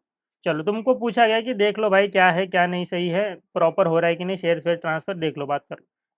Decompose करना है आपको, the share price of both the companies into EPS, EPS निकालना है, P ratio and also segregate their EPS figures into return on equity. बोल रहा है EPS निकालो and आप बाद में चेक करो कि रिटर्न ऑन इक्विटी कितना है। रिटर्न ऑन इक्विटी का मतलब सिंपल है, रिटर्न कितना आया, इक्विटी कितना लगा था, पैसा कितना लगा था, उसके ऊपर रिटर्न कितना आया, तो परसेंटेज में आपका निकल जाएगा आंसर। एंड बुक वैल्यू बोल रहा है, इंट्रिसिक वैल्यू उसी की बात करते हैं, पर शेयर बोल रहा है निकालने के लिए, ठीक है। तो अपन निकाल लेते हैं। देखो पहले इन्फॉर्मेशन अपन लिख लेते, जो इन्फॉर्मेशन अपन को चाहिए रहते, तो अर्निंग आफ्टर टैक्स अपने को चाहिए रहता है दोनों का, तो मैंने अर्निंग आफ्टर टैक्स यहाँ पे लिख लिया, ठीक है, अर्निंग आफ्टर टैक्स लिख लिया मैंने यहाँ पे। फिर मेरे पास नंबर ऑफ शेयर्स थे, जो अपन लोग देखो बॉक्स बनाते थे ना मर्जर एक्वेशन में, वो सारी चीज़ अपने को चाहिए। नंबर ऑफ इक्विटी शेयर्स यहाँ पे 1 लाख है, यहाँ पे 80,000 है, ठीक है, 1,80,000 है, तो यहाँ पे 1 लाख है और यहाँ पे 80,000 है। इतना समझ में आता है। तो मैं क्या करूँगा, टोटल प्रॉफिट में कमा रहा हूँ इतना और मेरा नंबर ऑफ शेयर्स है इतना, तो दिस डिवाइड बाय दिस करूंगा तो मेरा आ जाएगा earning, total earning per share, एक शेयर के पीछे कितना, अरे टोटल में कमा रहा हूँ 2,10,000 और इतने नंबर ऑफ शेयर से, तो अभी तो आप लोग प्रो हो गए हो ना ईपीएस निकालने में, डिवाइड कर दो 2.1 और यहाँ पे ईपीएस आएगा 99,000 डिवाइड बाई 80,000, 1.2375, ठीक है। अच्छा मार्केट प्राइस दिया हुआ था क्या? हाँ मार्केट प्राइस सर दिया हुआ था, 40 रुपीज़ है, इसका 15 रुपीज़ है, चलो तो इसका मार्केट प्राइस दिया हुआ है अपने को, जो अपन कैलकुलेट कर रहे हो मैं रेड से कर रहा हूँ, ब्लू से कर रहा हूँ, जो पहले से दिया रेड से, तो मार्केट प्राइस है 40 एंड यहाँ पे मार्केट प्राइस है 15, ठीक है। ईपीएस है 2.1, मार्केट में चल रहा है 40 रुपीज़, 2.1 रुपीज़ कमाने के लिए 40 रुपीज़ देना पड़ रहा है, तो कितना टाइम्स देना पड़ रहा है, तो 40 डिवाइड बाई 2.1, तो आपका पी रेशो आ जाएगा 19.05, तो ये आपका आ गया पी रेशो 19.05 और यहाँ पे आ गया पी रेशो 12.2 टाइम्स, 12 टाइम्स। इतनी चीज निकाल ली, ईपीएस बोला था अपने को निकालने, पी रेशियो बोला था अपने को निकालने, ठीक है। बुक वैल्यू भी बोला निकालने, तो बुक वैल्यू भी निकाल लेते, तो इक्विटी और फ्री रिजर्व दिया तो उसी से निकाल लेंगे। देखो इक्विटी दिया हुआ है एंड रिटर्न अर्निंग्स दिया हुआ है, ठीक है, बाकी तो नहीं लेते, तो ये दोनों 12 लाख और यहाँ पे कितना 8 ही लाख है, ठीक है, तो ये बुक वैल्यू हो गया, तो 10 इंटू यहाँ पे 12 लाख और यहाँ पे 8 लाख हो गया, ठीक है। Divide by number of shares करोगे तो आपका आ जाएगा बुक वैल्यू पर शेयर, वो पूछा था, तो 12 lakh divide by number of shares कितने 1 लाख, तो 12 लाख डिवाइड बाय 1 लाख करो तो आ जाएगा 12 रुपीज़ बुक वैल्यू पर शेयर, ठीक है। बुक वैल्यू पर शेयर 12 रुपीज़, यहाँ पे 8 लाख डिवाइड बाय 80,000 करोगे तो बुक वैल्यू पर शेयर 10 रुपीज़, ठीक है। बोला था रिटर्न एंड इक्विटी भी निकाल लो, तो मैं अगर मैं ऐसा बोलूँ मैं कमा कितना रहा हूँ टोटल 2,10,000, कितना लगा के, तो मेरा कैपिटल कितना लगा हुआ है 12 लाख लगा हुआ है, देखो ना इक्विटी, इक्विटी शेयर कैपिटल लगा हुआ है, रिटर्न नहीं, जो मेरा ही प्रॉफिट है ना उसी को तो वापस से बिजनेस में री इन्वेस्ट कर रहा हूँ, तो टोटल 12 लाख लगा हुआ है, तो 12 लाख लगा के मैं कमा रहा हूँ 2,10,000, तो कितना कमा रहा हूँ, तो 2,10,000 डिवाइड बाय 12 लाख, 2,10,000 कमा रहा हूँ 12 लाख लगा के, तो कितना परसेंट कमा रहा हूँ 17.5%। वैसे यहाँ पे 99,000 में कमा रहा हूँ 8 लाख लगा के, 99,000 में कमा रहा हूँ 8 लाख लगा के, तो कितना परसेंट कमा रहा हूँ 12.375%, तो मेरा रिटर्न ऑन इक्विटी भी आ गया 17.5% और यहाँ पे 12.375%, ठीक है। ये दो चीज़ निकल गई और ईपीएस और पी रेशियो निकल गया, ठीक है। इतना पूछा था अपने को, तो अपन ने इतनी चीज़ें निकाल दी। कुछ अभी यहाँ तक दिक्कत है? कुछ दिक्कत है यहाँ तक? कोई दिक्कत नहीं सर, ठीक है, ये समझ में आता है। चलो तो ये अपन ने निकाल लिया, ठीक है। तो अपने को ये पूछा था EPS, P ratio, return on equity, book value पर शेयर निकालो, निकाल दिया, चारों चीज अपन ने निकाल दिया, ठीक है। आगे क्या बोल रहा है, बोल रहा है एस्टिमेट करो future EPS growth rate for each company. बोल रहा है ग्रोथ रेट निकालो, ग्रोथ रेट। देखो अब मैं आपको ग्रोथ रेट समझाने जा रहा हूँ कि ग्रोथ रेट क्या होता है। मैंने कमाया कितना, टोटल कमाया कितना 2,10,000 मैंने कमाया, तो क्या इसमें से मैं कुछ बांट भी देता हूँ? तो हाँ देख लेते कितना बांट देता हूँ डिविडेंड के तौर पर। देखो यहाँ पे डिविडेंड के तौर पर मैं बांट देता हूँ 40% एंड 60% में बांट देता हूँ, ठीक है। तो अगर मैं ऐसा बोलूँ 2,10,000 में से 40% में बांट देता हूँ, मेरे पास नहीं रहता भाई 40% मेरे पास नहीं रहता, तो मैं ऐसा बोलूँ कि डिविडेंड के रूप में मैं 40% बांट देता हूँ, तो 2,10,000 में, अभी बीए की बात कर रहा हूँ, ठीक है, बीए कंपनी है, तो 84,000 तो मैं बांट देता हूँ, तो मेरे पास कितना रहता है, 60% रह जाता है मेरे पास, 60% बराबर, मेरे पास 60% रिटेन रह जाता है। तो कितना रह जाता है, 1,26,000 मेरे पास, मतलब कंपनी के पास 1,26,000 रह जाता है। तो मुझे बताओ ये 1,26,000 जाके ऐड कहाँ होगा, रिटेन अर्निंग में ऐड होगा, कंपनी के रिटेन अर्निंग में ऐड होगा ना। तो मैं ऐसा बोलूँ कि पहले कैपिटल जो था मेरा, बुक वैल्यू था वो 12 लाख था, 12 लाख था, ठीक है। अब बुक वैल्यू 12 लाख से और बढ़ गया, कितना बढ़ गया, 12 लाख से कहाँ पहुंच गया, 1,26,000 और बढ़ गया, 30,26,000 बढ़ गया, 30,26,000 बढ़ गया। इस पैसे का मैं यूटिलाइजेशन किस लिए करूंगा, ग्रो करने के लिए करूंगा ना। अरे भाई कंपनी 2,10,000 कमा रही, कंपनी 2,10,000 कमा रही, उसमें से 40% कंपनी बांट दे रही है, ठीक है, कंपनी बांट दे रही है 40%। तो जो बच गया 1,26,000 वो कंपनी अपने ग्रो के लिए करी, ग्रो ग्रो ग्रो होगा, सिंपल सी बात है। उसको और इन्वेस्ट करेगी और फिर उससे इन्वेस्ट करके और कमाएगी, ग्रो करेगी ना कंपनी। जो कंपनी पूरा का पूरा पैसा रख लेती है ना वो जल्दी ग्रो होती है, क्योंकि वो कंपनी बांट नहीं रही है पैसा। तुमको क्या, तुमको दे दिया, खा पी का खत्म कर दोगे, बट कंपनी के पास रहेगा, कंपनी उसको री इन्वेस्ट करके दिमाग लगाएगी और पैसा बनाएगी उससे, ठीक है। तो जितना ज्यादा रिटेंशन रेशियो होता है उतना कंपनी का वैल्यू बढ़ता जाता है, ठीक है, बुक वैल्यू बढ़ते जाएगा, सिंपल सी बात है ना। यहाँ पे अभी और यहाँ पे मैं पैसा बढ़ाते जाऊँ और बढ़ाते जाऊँ तो बुक वैल्यू पर शेयर बढ़ जाएगा, सिंपल सी बात है। 2 लाख की जगह 4 लाख कर दो तो 14 लाख आ जाएगा ना, 14 lakh divide by 1 total 1 lakh share से, तो ऐसा हो जाएगा। तो मैंने बोला जितना मेरे पास पैसा बच जाता है उससे मैं ग्रो करता हूँ। तो कितने कितने से आप ग्रो करोगे, 1,26,000 से ग्रो करोगे। तुम्हारा पहले वैल्यू क्या था, 12 लाख, 12 लाख से कहाँ पहुंच गया, 30,26,000 पहुंच गया, ठीक है। तो कितना बढ़ा, 1,26,000, यही जो आपने रिटेन किया था, 1,26,000 बढ़ गया कहाँ से, 12 लाख से। तो कितना परसेंट बढ़ा, 10.5%, इसी को बोलते हैं ग्रोथ रेट, इसी को बोलते हैं ग्रोथ रेट। कितना बढ़ गया। अब दूसरे तरीके से सर बता दो, तो देखो मैं सिंपल सी बात बताता हूँ। ये 2,10,000 आपने जो कमाया, कितना परसेंट कमाया था आपने, 17.5% कमाया था ना। तो इसी को मैंने क्या लिख दिया, 17.5% कमा रहा हूँ। तो ये जो 17.5% कमा रहा हूँ इसमें से मैं 40% बांट दे रहा हूँ। तो मैं ऐसा बोल सकता हूँ 17.5% का 60% मैं अपने पास रख रहा हूँ जिससे मैं ग्रो होऊंगा। तो सिंपल सी बात है, 17.5% का 60% निकाल लो, 17.5% का इंटू 60% का बटन कैल्सियम में दबाओ, 10.5% आएगा। दो तरीके से मैंने ग्रोथ रेट निकालना बता दिया आपको। क्लियर है, समझ में आया, ग्रोथ रेट समझ में आया। आपके पास जो पैसा था उसमें से आपने कुछ बांट दिया, जो भी आपने कमाया उसमें से कुछ बांट दिया, तो कितना रखा वो उसी उसी को ग्रोथ कंपोनेंट आप बोलोगे, उसी से ग्रो करोगे। तो वो ग्रोथ रेट बताएगा कितना ग्रोथ रेट है आपका।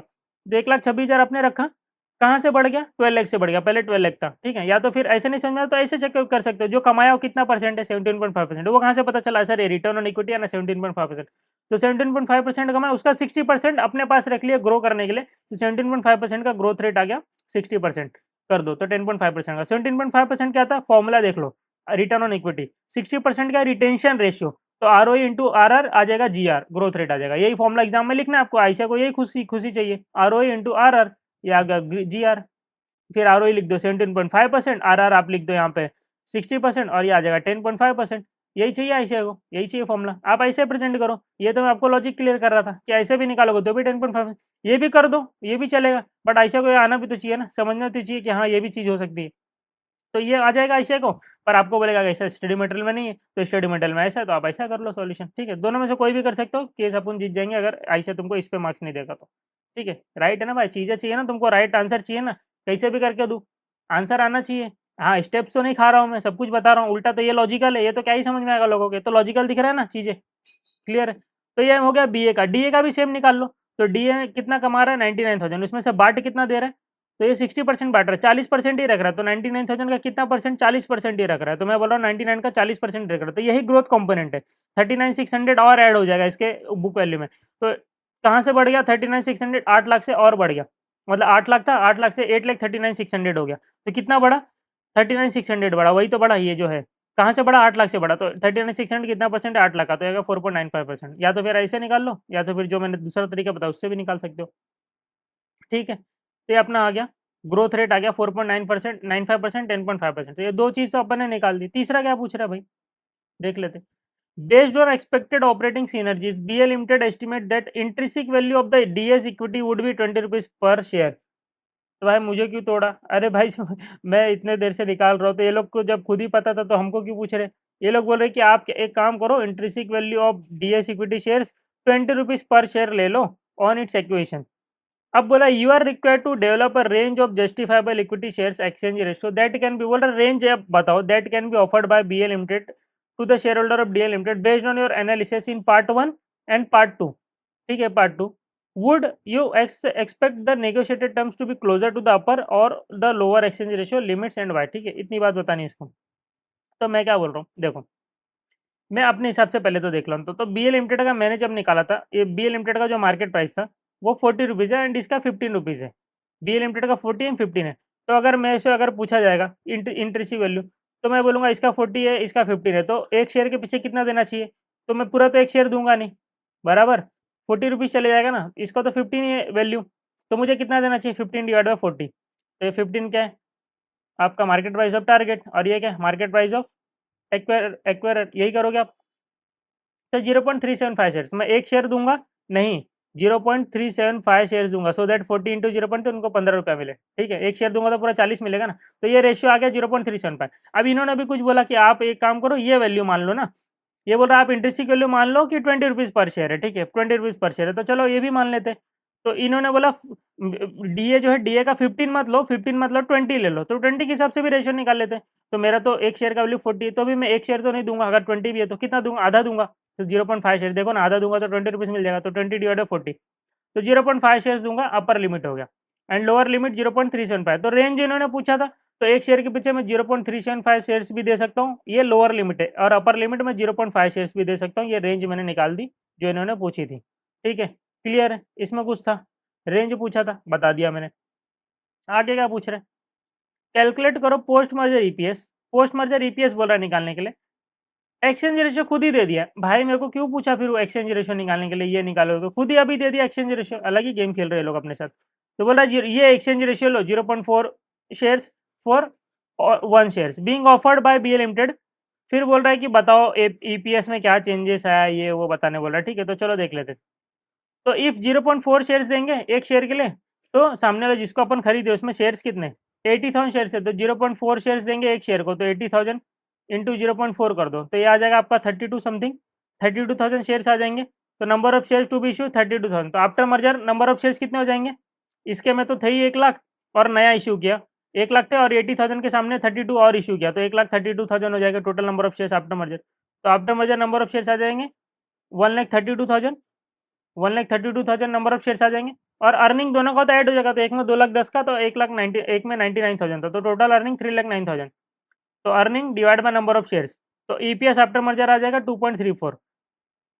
पी रेशियो अपने को पता है 19.05 टाइम्स है। पी रेशियो सेम रहेगा जो एक्वेरियर का है, चेंज नहीं हुआ है। तो अब ईपीएस में पी रेशियो मार दो तो आपका मार्केट प्राइस भी आ जाएगा आफ्टर मर्जर। तो पूछ रहा था अर्निंग में कुछ इंक्रीज डिक्रीज हुआ है क्या, तो देख लेंगे।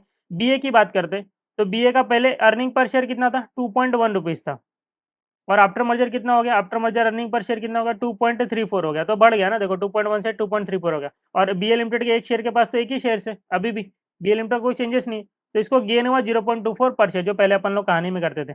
और डीएल लिमिटेड की बात कर रहा है बिफोर आफ्टर, तो डीएल लिमिटेड का बिफोर कितना अर्निंग था? बिफोर 1.2375, देखो 1.2375 था अर्निंग, 1.2375। और अब आफ्टर मर्जर अर्निंग कितना हुआ? अर्निंग पर शेयर 2.34 है, बट इनको पूरा 2.34 मिलेगा क्या? नहीं, क्योंकि इनके एक शेयर के पास कितना है? 0.4 ही शेयर है ना, तो 2.3 का 0.4 पार्ट मिलेगा। भाई जिसके पास एक शेयर था उसको यहाँ पे 0.4 शेयर ही मिला है ना, तो एक जिसके पास एक शेयर है उसको ईपीएस मिलेगा आफ्टर मर्जर 2.34, तुम्हारे पास 0.4 है तो 0.4 ही पार्ट मिलेगा। तो आफ्टर मर्जर 0.936। तो इक्विवेलेंट ईपीएस वाला कॉन्सेप्ट है, बेसिक बेसिक देख लो। ठीक है, पहले तो मैंने बेसिक बताया हुआ है, तो अच्छे से समझ में आएगा। तो 1.2375 था, अब 0.936 है, तो लॉस हो गया ना मुझे, तो यहाँ पे लॉस हो गया। और वैल्यू में भी अपन लोग यहाँ पे निकाल सकते हैं। ठीक है, 40 से 40.58 हो गया, 15 से 17.832, वही 40 का 0.4। तो ये गेन लॉस अपन को निकालने आता है, तो और तो कुछ था नहीं इस क्वेश्चन में। ठीक है, बोल रहा है मार्केट प्राइस में बताया आफ्टर मर्जर क्या चेंजेस है, पी रेशियो, ये सब अपने को बोल रहा है करने के लिए, अपन ने कर दिया। ठीक है, सारी चीजें अपन ने कर ली। कुछ था इस क्वेश्चन में? सर कुछ भी तो नहीं था।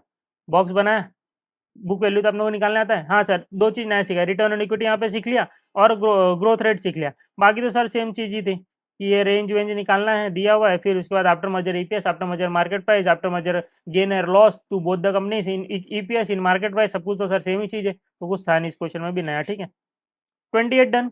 27 में देखो डिकम्पोज ये वो वापस से सेम चीज़ ही पूछा, आपको तो बॉक्स बना के दे दिया यहाँ पे, तो कुछ तकलीफ की बात ही नहीं। तो 27 सेम एज 28, सेम एज 28 भी क्या है बोले, 27 28 का तो 30%, मतलब थोड़ा ही है ना, ज़्यादा है नहीं। तो 27 आप होमवर्क करोगे, एंड एग्जाम के टाइम पे 27 को देखोगे भी नहीं, ठीक है। तो जो राउंड वाला क्वेश्चन है जो कट है, मैं बार बार बोल रहा हूँ, उसको देखने भी नहीं आपको, ठीक है। अब लास्ट क्वेश्चन बचता है अपना 29 क्वेश्चन, क्वेश्चन नंबर 29। उसके बाद ये टी के आपका खत्म हो जाएगा, ठीक है।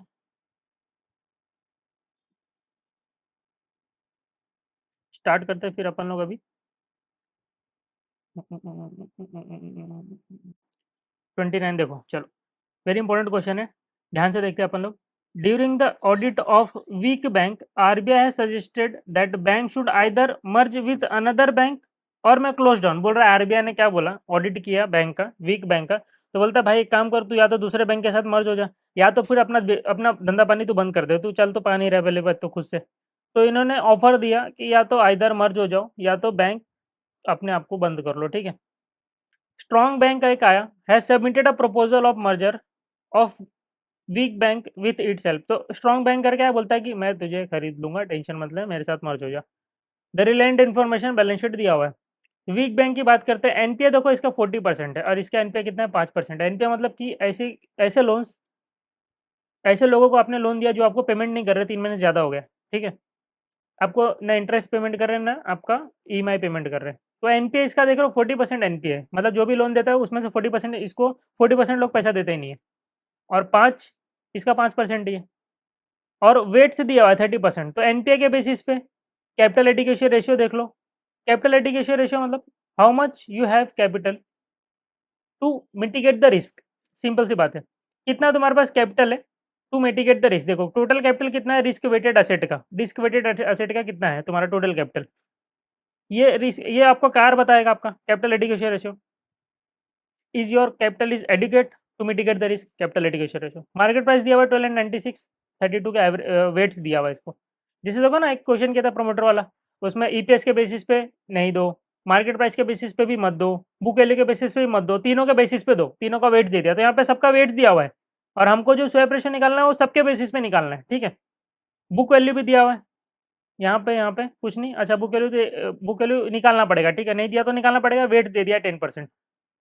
ये बैलेंस शीट है, इन्फॉर्मेशन दिया हुआ है। और आगे देख लेते हैं, स्वैप रेशियो बोला based on the above weights. देखो मैं आपको बता रहा था ना, अबव वेट्स के बेसिस पे निकालना है, नंबर ऑफ शेयर्स निकालना है, स्वैप रेशियो आ जाएगा तो नंबर ऑफ शेयर्स भी आ जाएंगे। बैलेंस शीट निकालना, आफ्टर मर्जर और ग्रॉस एनपीए सब निकालना है, ठीक है, सिंपल सी बात है, ज़्यादा कुछ है नहीं इसमें।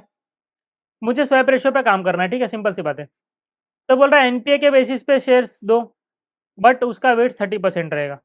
कैपिटल एडिकेशन रेशियो के बेसिस पे दो, 28% होगा। मार्केट प्राइस के बेसिस पे दो, बुक वैल्यू के बेसिस पे दो, 32% है, 10% है, ठीक है, वेट्स। तो मैं निकाल लेता हूँ एक एक करके, सिंपल सी बात है। तो मार्केट प्राइस पे बेसिस पे पहले तो मैं देखता हूँ। तो मार्केट प्राइस देख लो, इसका 12 रुपीज़, इसका 96 है। तो स्ट्रॉन्ग बैंक बोलेगा मेरा तो वैल्यू 96 है, तेरा तो 12 रुपीज़ ही है, तो एक शेयर थोड़ी दूंगा, कितना दूंगा फिर, तो 12/96, वही आपका स्वैप रेशियो, टारगेट का ऊपर डिवाइड बाय एक्यूरेट का नीचे। फॉर्मूला याद नहीं करना है अपने को, ठीक है, यहाँ से देखो लॉजिक देख लो, ठीक है। 12/96, तो हर शेयर के पीछे मैं कितना शेयर दूंगा, 0.125 शेयर, क्योंकि एक शेयर दूंगा तो 96 रुपीज़ मिल जाएगा ना, तो कितना दूंगा 0.125, तो 96 इंटू 0.125 करोगे तो आपका आ जाएगा 12 रुपीज़, ठीक है। तो मार्केट प्राइस के बेसिस पे कितना शेयर देना चाहिए, हर एक शेयर के लिए 0.125 शेयर देना चाहिए। बुक वैल्यू के बेसिस पे भी देख लेते हैं। तो बुक वैल्यू मतलब रिजर्व सरप्लस आपका फ्री रिजर्व और reserve surplus equity share capital. Equity share capital कितना है इसका, स्ट्रॉन्ग का 500 और रिजर्व सरप्लस कितना है 5500। तो यहाँ पे मैंने लिख लिया 500 5500। तो इसका बुक वैल्यू 6000 है एंड इसका बुक वैल्यू देखो 150 एंड 80 है। देखो यहाँ पे प्रिलिमिनरी एक्सपेंसेस डाल के रखा हुआ है, तो ये कुछ काम की चीज नहीं होती, इसको आप राइट ऑफ कर दो तो ये आपका रिजर्व सरप्लस से हट जाएगा, खाली फोकट का बैलेंस शीट को विंडो ड्रेसिंग किया हुआ है। तो 150 एंड 80 आपका आ जाएगा बुक वैल्यू 150 और 80 है रिजर्व सरप्लस, बट ये प्रिलिमिनरी एक्सपेंसेस को हटा दो, तो मैंने हटा दिया, तो इसका बुक वैल्यू आ गया 180, ठीक है। तो यहाँ पे ध्यान देना, यहाँ पे एग्जाम में मिस्टेक कर देते हैं लोग, ये मिस्टेक नहीं होना चाहिए, प्रीलिमिनरी एक्सपेंसेस खाली फोकट दिया हुआ है, ठीक है। तो बुक वैल्यू इसका 6000, इसका 180, नंबर ऑफ शेयर्स दिया हुआ है, नंबर ऑफ शेयर्स तो निकाल लेते ना, नहीं दिया हुआ तो। पेड अप शेयर कैपिटल दिया 150, पर शेयर कितना है 10 रुपये का पेड अप है, तो कितने शेयर्स होंगे 15 लाख, यहाँ पे 50 लाख, ठीक है। तो 15 एंड 50, तो वीक का 15 लाख शेयर्स है एंड स्ट्रॉन्ग का 50, देखो उल्टा दिया उस साइड, उस पहला वीक का दिया हुआ है और फिर स्ट्रॉन्ग का दिया हुआ है, ठीक है। तो मैंने स्ट्रॉन्ग और वीक यहाँ पे ऐसा लिखा हुआ है। तो ये आपका आ जाएगा बुक वैल्यू पर शेयर 120 एंड 12 रुपीज़। तो उसका बुक वैल्यू कितना है 12 रुपीज़, मेरा कितना है 120, मैं एक शेयर दूंगा क्या उसको, नहीं, 12/120, 0.1 शेयर ही दूंगा। तो देखो ना 0.1 शेयर दूंगा तो कितना आ जाएगा 12 रुपीज़ देगा, 120 का 0.1 पार्ट या 10% बोलूँ तो 0.1 शेयर। तो बुक वैल्यू ऐसा बोलता है कि एक शेयर के पीछे 0.1 शेयर ही दो, मार्केट वैल्यू बोलता है कि 0.125 शेयर्स दो, ठीक है। फिर आता है कैपिटल एडिकेशन रेशियो, तो कैपिटल एडिकेशन रेशियो अच्छी बात है, जिसका ज़्यादा रहेगा उसकी अच्छी बात है। तो इसका 5 है, मेरा तो 16 है, तो मेरी अच्छी, मेरा 16 है, उसका 5 है, तो एक शेयर दे देना चाहिए क्या? नहीं। कितना देना चाहिए? एक दूंगा तो पूरा 16 चले जाएगा, तो 5/16 0.3125 शेयर्स दूंगा, ठीक है। एनपीए उसका ज़्यादा है, मेरा कम है, तो एनपीए कम ही होना चाहिए। ये निगेटिव थिंग्स है, निगेटिव चीज़, अभी तक जो जो चीज़ें थी पॉजिटिव चीज़ें थी, निगेटिव है ये एनपीए। एनपीए मेरा 5 है, उसका 40 है, तो आप बोलोगे सर उसको 8 शेयर दो एक शेयर के सामने, क्योंकि 5 तो एक शेयर से तो 5 का ही काम होगा, तो 8 शेयर देना पड़ेगा सर, 40/5 करना पड़ेगा, लेकिन यहाँ पे स्टूडेंट गलती कर देता है, ऐसा नहीं। ये वाली चीज़ें अच्छी चीज़ है, देखो मेरा 16 है, उसका 5 है, तो मेरा कार वैसे मजबूत होना चाहिए, कैपिटल एडिक्वेशन रेशियो, ठीक है। मेरा कैपिटल ज़्यादा है मेरे पास, टू मिटिगेट द रिस्क, इसका तो 5 ही का कैपिटल है। मेरा बुक वैल्यू ज़्यादा होना चाहिए, मेरा मार्केट प्राइस ज़्यादा होना चाहिए, ठीक है, बट मेरा एनपीए कम होना चाहिए, तो हाँ मेरा एनपीए कम है, तो ये अच्छी बात है ना। उसका ज़्यादा तो वो खराब बात है, तो उसके बेसिस पे क्या ये खराब है ना, तो इसमें रेशियो उल्टा हो जाता है। तो 5/40 आप कर दोगे, ठीक है, तो मेरे को 0.125 शेयर ही देना पड़ेगा, समझ रहे? यहाँ पे आपको उल्टा करना पड़ेगा रेशियो को, जो भी नेगेटिव थिंग्स है ना रेशियो उल्टा हो जाएगा, सिंपल से पता है। इसलिए मैं आपको लॉजिक बताया कि जब आप अच्छे हो तो आप समझ लो कि आप एक से कम ही शेयर दोगे, एक शेयर भी नहीं दोगे, लेकिन जब आप बुरे हो तो आपको ज़्यादा शेयर देना पड़ेगा। समझ लो मेरा मार्केट वैल्यू यहाँ पे 1 रुपया होता है और उसका मार्केट वैल्यू 12 रुपया, तो मैं तो खराब हूँ ना, मेरा 1 ही रुपया मार्केट वैल्यू, तो एक शेयर ने एक से ज़्यादा देना पड़ेगा, 12 शेयर देना पड़ेगा एक शेयर के सामने, तो जाके उसकी खाना पूर्ति होगी। तो जब आप खराब हो पॉजिटिव चीज़ में, तो समझ लो कि आपको ज़्यादा शेयर देना पड़ेगा, लेकिन जब आप कम हो खराब चीज़ में, तो भी आप अच्छे हो, समझ रहे हो? तो आपका एनपीए कम ही होना चाहिए ना, तो आपका एनपीए कम है, तो रेशियो उल्टा कर दो, 5/40। यहाँ जो आप जो लोग रट्टा मारे रहते हैं ना फॉर्मूला, टारगेट लिमिटेड डिवाइड, यहाँ पे लग जाते हैं, समझ में आ रहा है? टारगेट लो, अभी टारगेट ऊपर 40/5 गलत हो गया, तो इसके लिए लॉजिक इज वेरी इंपॉर्टेंट। तो ये आ गया। तो मार्केट प्राइस के बेसिस पे 0.125 शेयर देना चाहिए, बुक वैल्यू के बेसिस पे 0.1 देना चाहिए, कार के बेसिस पे 0.3125 देना चाहिए, एनपीए के बेसिस पे 0.125 देना चाहिए। तो मैंने चारों के बेसिस पे लिख दिया। तो अगर मैं एक शेयर के पीछे एनपीए के बेसिस पे 0.125 शेयर्स दूं, तो एक शेयर के पीछे कितना शेयर्स देना पड़ेगा? टोटल एक शेयर के पीछे 0.125 शेयर्स, तो है ही कितने इसके शेयर्स? नंबर ऑफ शेयर्स है कितने वीक में? 15 लाख शेयर्स है ना, 15 लाख शेयर्स। तो मैं अगर ऐसा बोलूँ एक शेयर को 0.125 शेयर्स, एक शेयर को 0.125 शेयर्स, तो 15 लाख शेयर्स को कितना दूंगा? तो 15 लाख इंटू 0.125, तो आ जाएगा 1.875 शेयर्स। अगर मैं सिर्फ पूरा का पूरा शेयर्स एनपीए के बेसिस पे बांट दूं, कार के बेसिस पे बांटूं, तो क्या एक शेयर को 0.3125, तो 15 लाख शेयर को कितना? 0.13125, तो 4.6875 देना पड़ेगा, ठीक है। मार्केट वैल्यू के बेसिस पे एक शेयर को 0.125, तो 1.875, टोटल नंबर ऑफ शेयर्स आ जाएगा 1.875, मतलब 1,87,500 शेयर, ठीक है। बुक वैल्यू के बेसिस पे 0.1 शेयर्स एक शेयर को, तो 1,50,000 शेयर्स आ जाएंगे। करो ना, 15 लाख इंटू 1.1 कर दो, तो आ जाएगा 1,50,000 शेयर्स। बट इन्होंने बोला क्या ये पूरे पूरे शेयर्स देने? क्या नहीं, पूरे पूरे नहीं देने, इनको वेट्स दे दिया। वेट्स कहाँ पे दिया? देखो यहाँ पे 30, 28, 32 एंड 10, तो मैंने ये वेट्स मार दिया सिंपल से, 30, 28, 32, 10। इतना नहीं देना, इसका 30% देना, इतना नहीं देना, इसका 28% देना, तो ये ऐसे ऐसे करके टोटल 100% ये इतना शेयर्स देना है, तो 2.625 लाख शेयर्स दोगे, तो 15 लाख शेयर्स को आप 2.625 लाख शेयर्स दोगे, 2.625 लाख शेयर्स दोगे, तो एक शेयर को आपने कितना दिया? एवरेजन कितना दिया? 0.175 शेयर दिया। तो आप ऐसे भी कर सकते हो, देखो सेम में अपन ने किया प्रोमोटर वाले क्वेश्चन में भी, आप ऐसे भी कर सकते हो। ये रेशियो आया था, इसमें डायरेक्ट आप वेट्स मारोगे तो आ जाएगा 0.175 शेयर्स आएगा, फिर बाद में आप कर लो 15 लाख इंटू 0.1, 2.625 जाएगा। मैंने डायरेक्ट शेयर्स निकाल के कर दिए, ठीक है, तो आपको ईजी लगे। तो नंबर ऑफ शेयर्स वो लोग ने पूछा था कितना दोगे, तो मैंने बता दिया 2.625 लाख शेयर्स देंगे, number of shares to be issued 2.625 lakh shares. अब आफ्टर मर्जर बोल रहा है नंबर ऑफ शेयर्स निकालने, वेट्स अपन ने स्वैप रेशो निकाल लिया, बैलेंस शीट बोल रहा है निकालने के लिए, चलो ठीक है निकाल लेते हैं। तो बैलेंस शीट, तो पहली बात तो जो मर्ज नहीं हो रहा है, जो मतलब जो बड़ी कंपनी है जो मर्ज कर रही है सामने वालों को, उसका पूरा का पूरा बैलेंस शीट उतार लो आप, सेम एज इट इज उतार लो। तो ये पूरा का पूरा मैंने उतार लिया, ये लाइबिलिटी साइड में डाला है और ये एसेट साइड में डाला है, कुछ एक्स्ट्रा काम नहीं किया है। देखो यहाँ पे लाइबिलिटी साइड में डाला है 500 ये ब्लैक पेन वाले, और ये एसेट साइड में डाल दिया किसके? ये आपका स्ट्रॉन्ग का है। अब आता है वीक पे, आता है वीक, तो वीक का भी सेम आप ऐसे ही करो, बस ये प्रिलिमिनरी एक्सपेंसेस को हटा दो, क्योंकि प्रिलिमिनरी एक्सपेंसेस इसको हटा दो, क्योंकि ये आपका शेयर कैपिटल में, ये आपका बुक वैल्यू है ना, ये बुक वैल्यू, ये माइनस ये, ठीक है, दिस प्लस ये, बाकी चीज़ें डाल दो एज इट इज डाल दो। तो कैश इन हैंड डाल दो, इन्वेस्टमेंट डाल दो, एडवांसेस डाल दो, अदर एसेट डाल दो। देखो यहाँ पे डाल दिया मैंने, कैश इन हैंड डाल दिया, इन्वेस्टमेंट डाल दिया, एडवांसेस डाल दिया, अदर एसेट डाल दिया, ठीक है। बैलेंस शीट में अभी तक यहाँ तक क्लिप है। ये मैंने पूरा उतार लिया किसका, स्ट्रॉन्ग का। अभी वीक का वो 3 चीज़ को छोड़ के मैं डाल रहा हूँ यहाँ पे, ये डाल दिया, ठीक है। और ऊपर वाले लाइबिलिटीज भी डाल दो, 4000 और 890 डाल दिया, 4000 डाल दिया, 890 डाल दिया, ठीक है। अब इसका उसको मैंने खरीदा ना बुक वैल्यू पे, तो इसका वैल्यू कितना है, 150 प्लस 80 माइनस 50, इसका बुक वैल्यू है कितना, यही तो मुझे डालना है। बैलेंस शीट में टैली हो जाएगी बैलेंस शीट, तो उसकी वैल्यू 180 है। देखो 150 प्लस 80 माइनस 50, 180 तो मुझे डालना है, 180 मुझे डालना है, 180 लैक्स डालना है। तो अब मुझे एक बात बताओ, 180 मुझे डालना है, ठीक है। मैंने उसको कितना शेयर्स दिया, मैंने उसको कितना शेयर्स दिया, 2.625 शेयर्स दिए, ठीक है। 2.625 शेयर्स दिए, 2.625 शेयर दिए, तो एक शेयर 10 रुपये का, तो 26.25 मेरा किस में जाना चाहिए, इक्विटी शेयर कैपिटल में जाना चाहिए। तो 150 जो था, 180 था जो मेरा, 180 जो था, 180 उसमें से 26.25 मेरा जाना चाहिए इक्विटी शेयर कैपिटल में। तो जो बाकी बच गया आपका, जो आपका बाकी बच गया वो आपका जाएगा फ्री रिजर्व में जाएगा। बस यही तो सेम वहाँ पे भी किए थे, यही तो सेम वहाँ पे भी किए थे, सेम चीज़ तो वहाँ पे भी अपन किए थे प्रोमोटर वाले क्वेश्चन में। तो ये समझ में आया अपने को, बस 180 को डिवाइड करना। तो ये मैंने यहाँ पे डाल दिया इक्विटी शेयर कैपिटल में 26.25 153.75, तो ये टोटल आ गया 180। तो बैलेंस शीट में ये 180 तो है, देखो ना, ये 150 प्लस 80 माइनस 50, तो 180 अपना आ गया 180। तो आपका टैली तो हो जाएगा ना, ये सारी चीज़ें मैंने डाल दी, इसको भी डाल दिया, और ये तीनों को मैंने क्या किया, अभी ये लाइबिलिटी और असेट, ठीक है, तो माइनस करके मैंने जो डाला वो नेट फिगर ही डाला ना, हो गया आपका टैली। और तो यही तो डिफरेंस था 180 का, बाकी तो सब कुछ चीज़ तो टैली होगा, तो क्यों टैली क्यों नहीं होगा, ये आपका बैलेंस शीट हो जाएगा टैली, ठीक है। इतनी बात समझ में आती है। Yes sir.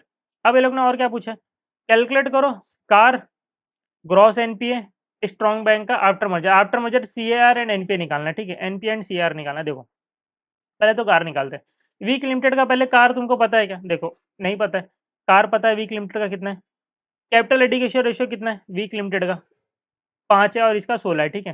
तो मैं यहाँ पे लिख देता हूँ, capital adequacy ratio week limited का 5% था, ठीक है, 5% था वीक लिमिटेड का। कैपिटल एडिकेशन रेशियो आप निकालते हो कैसे, कैपिटल कितना है रिस्क वेटेड एसेट का, ऐसे निकालते हो ना, तो ये 5% था। तो कैपिटल क्या मुझे पता था, हाँ पता था 180 है, रिस्क वेटेड एसेट तो पता नहीं था, हाँ बट बताइए 5% है बराबर। तो रिस्क वेटेड एसेट कितना होगा मेरा, कैपिटल 180 है, ठीक है, 5% मेरा उसका कैपिटल का है, तो 180 मेरा रिस्क वेटेड एसेट कितना होगा, कैपिटल मेरा 180 है, तो आप इसको लेके जाओ ना इस साइड, ये रिस्क वेटेड है, 5% नीचे आ जाएगा, तो 180 डिवाइड बाय 5%, तो मेरा टोटल रिस्क वेटेड एसेट जो है वो 3600 लैक्स है। देखो ना 3600 मेरा टोटल रिस्क वेटेड एसेट है, इतना मेरा रिस्की एसेट है, इतना मेरा रिस्की एसेट है, इसका 5% ही मेरे पास है कैपिटल। देखो ना 3600 का 5% कितना होता है, 180, 180 का ही कैपिटल है, 3600 का 5%, तो बहुत बुरी बात है ना भाई। तुम्हारा असेट देखो कितना है, लॉस रिस्की असेट कितना है, इतना पैसा आ भी सकता है, नहीं भाई कुछ भरोसा नहीं, रिस्की असेट है, तो तुम्हारा कैपिटल तो होना चाहिए उतना, सो दैट आप बिजनेस रन कर पाओ। समझ लो कल को इतना पूरा पैसा बिक गया तो आप नहीं मिला, तो आपके पास तो कैपिटल तो 180 है, 5% ही बहुत कम है, तो इसके लिए बोल रहे थे इसका वीक है। स्ट्रॉन्ग का 16% था, स्ट्रॉन्ग का कैपिटल कितना था, देखो capital equity and free reserve 6000 का कैपिटल था, 6000 का कैपिटल था, एंड उसका रेशियो कितना है, 16% है, तो रिस्की वेटेड असेट कितना होगा उसका, तो 6000 डिवाइड बाय 16%, तो उसका वेटेड असेट 37,500, तो 37,500 का 16% इसके पास है। Capital adequacy ratio, how much capital you have to adequate your risk, risk को मिटिगेट करने के लिए कितना कैपिटल है, तो बोल रहा है 16% ही रिस्क, तो रिस्क असेट है कितना, 37,500 का 16% ही आपके पास 6000, 37,500 का 16% करो, तो ये रिस्की वेटेड एसेट हो गया। अब जब मर्ज हुए तो दोनों का रिस्की वेटेड एसेट तो ऐड हो गया ना, जब मर्ज हुए तो दोनों का रिस्की वेटेड एसेट तो ऐड हो गया, तो ऐड कर दो 3600 एंड 37,500, 41,100 हो गया दोनों का, एंड दोनों का कैपिटल भी ऐड हो गया, इसका कैपिटल 180 था, 6000 था इसका कैपिटल, तो 6180 आपका हो गया टोटल कैपिटल। तो अब देख लो अब कितना आ रहा है कैपिटल एडिकेशन रेशो, तो 6180 का मेरे पास कैपिटल है, मेरा रिस्की वेटेड एसेट 41,100, तो कितना परसेंट है ये देख लो, तो 6180 कितना परसेंट है 41,100 का, 15.04 है, ये मेरा आ गया total capital adequacy ratio after merger. Same way में आप एनपीए भी निकाल लोगे, इसका एनपीए 40% है और इसका एनपीए 5% है। एनपीए किसके ऊपर होता है, कितना आपने लोन दिया, तो लोन कितना दिया, एडवांसेस देख लो, एडवांसेस असेट में होता है ना, बैंक के लिए तो लोन इनका असेट है ना, तो असेट यहाँ पे एडवांसेस, तो इसका 3500 है, इसका 27,000 है, तो वीक का एडवांसेस 3500 है, इसका 27,000 है। 3500 में से बोला 40% तो लॉस हो सकता है, एनपीए है, तो 3500 का 40% एनपीए मतलब कितना एनपीए है 1400, और इसमें 27,000 का इसने लोन दे के रखा है, बोला 5% तक का मुझे एनपीए लग रहा है, 5% पैसा नहीं दे सकते, तो 27,500 का 5% 1350 आ जाएगा। तो टोटल एनपीए कितना हो जाएगा, दोनों का ऐड कर दो 1400 और 1350, ठीक है, तो दोनों का एनपीए मैंने ऐड कर दिया 2750 आ गया। एंड दोनों के एडवांसेस भी ऐड कर दो, इसका एडवांसेस 20, दोनों तो अब ऐड हो गया ना, तो दोनों की लोन दोनों कंपनी का मिला के टोटल कंपनी ने कितना लोन दिया 27 एंड 33,500 अब देख लो एनपीए कितना है, तो 2750 कितना परसेंट है 30,500 का, दैट इज 9.02%। कुछ था, कुछ था इस क्वेश्चन में, सिंपल सा क्वेश्चन है, डन। तो दिस क्वेश्चन डन आपका। तो आई थिंक टीवाई के सब हो गए हैं, सारे टीवाई के हो गए अपने, and question number 29 is done, very important question था। अभी इलस्ट्रेशन देख लेते हो, इलस्ट्रेशन में कुछ है क्या ऐसा करने लायक?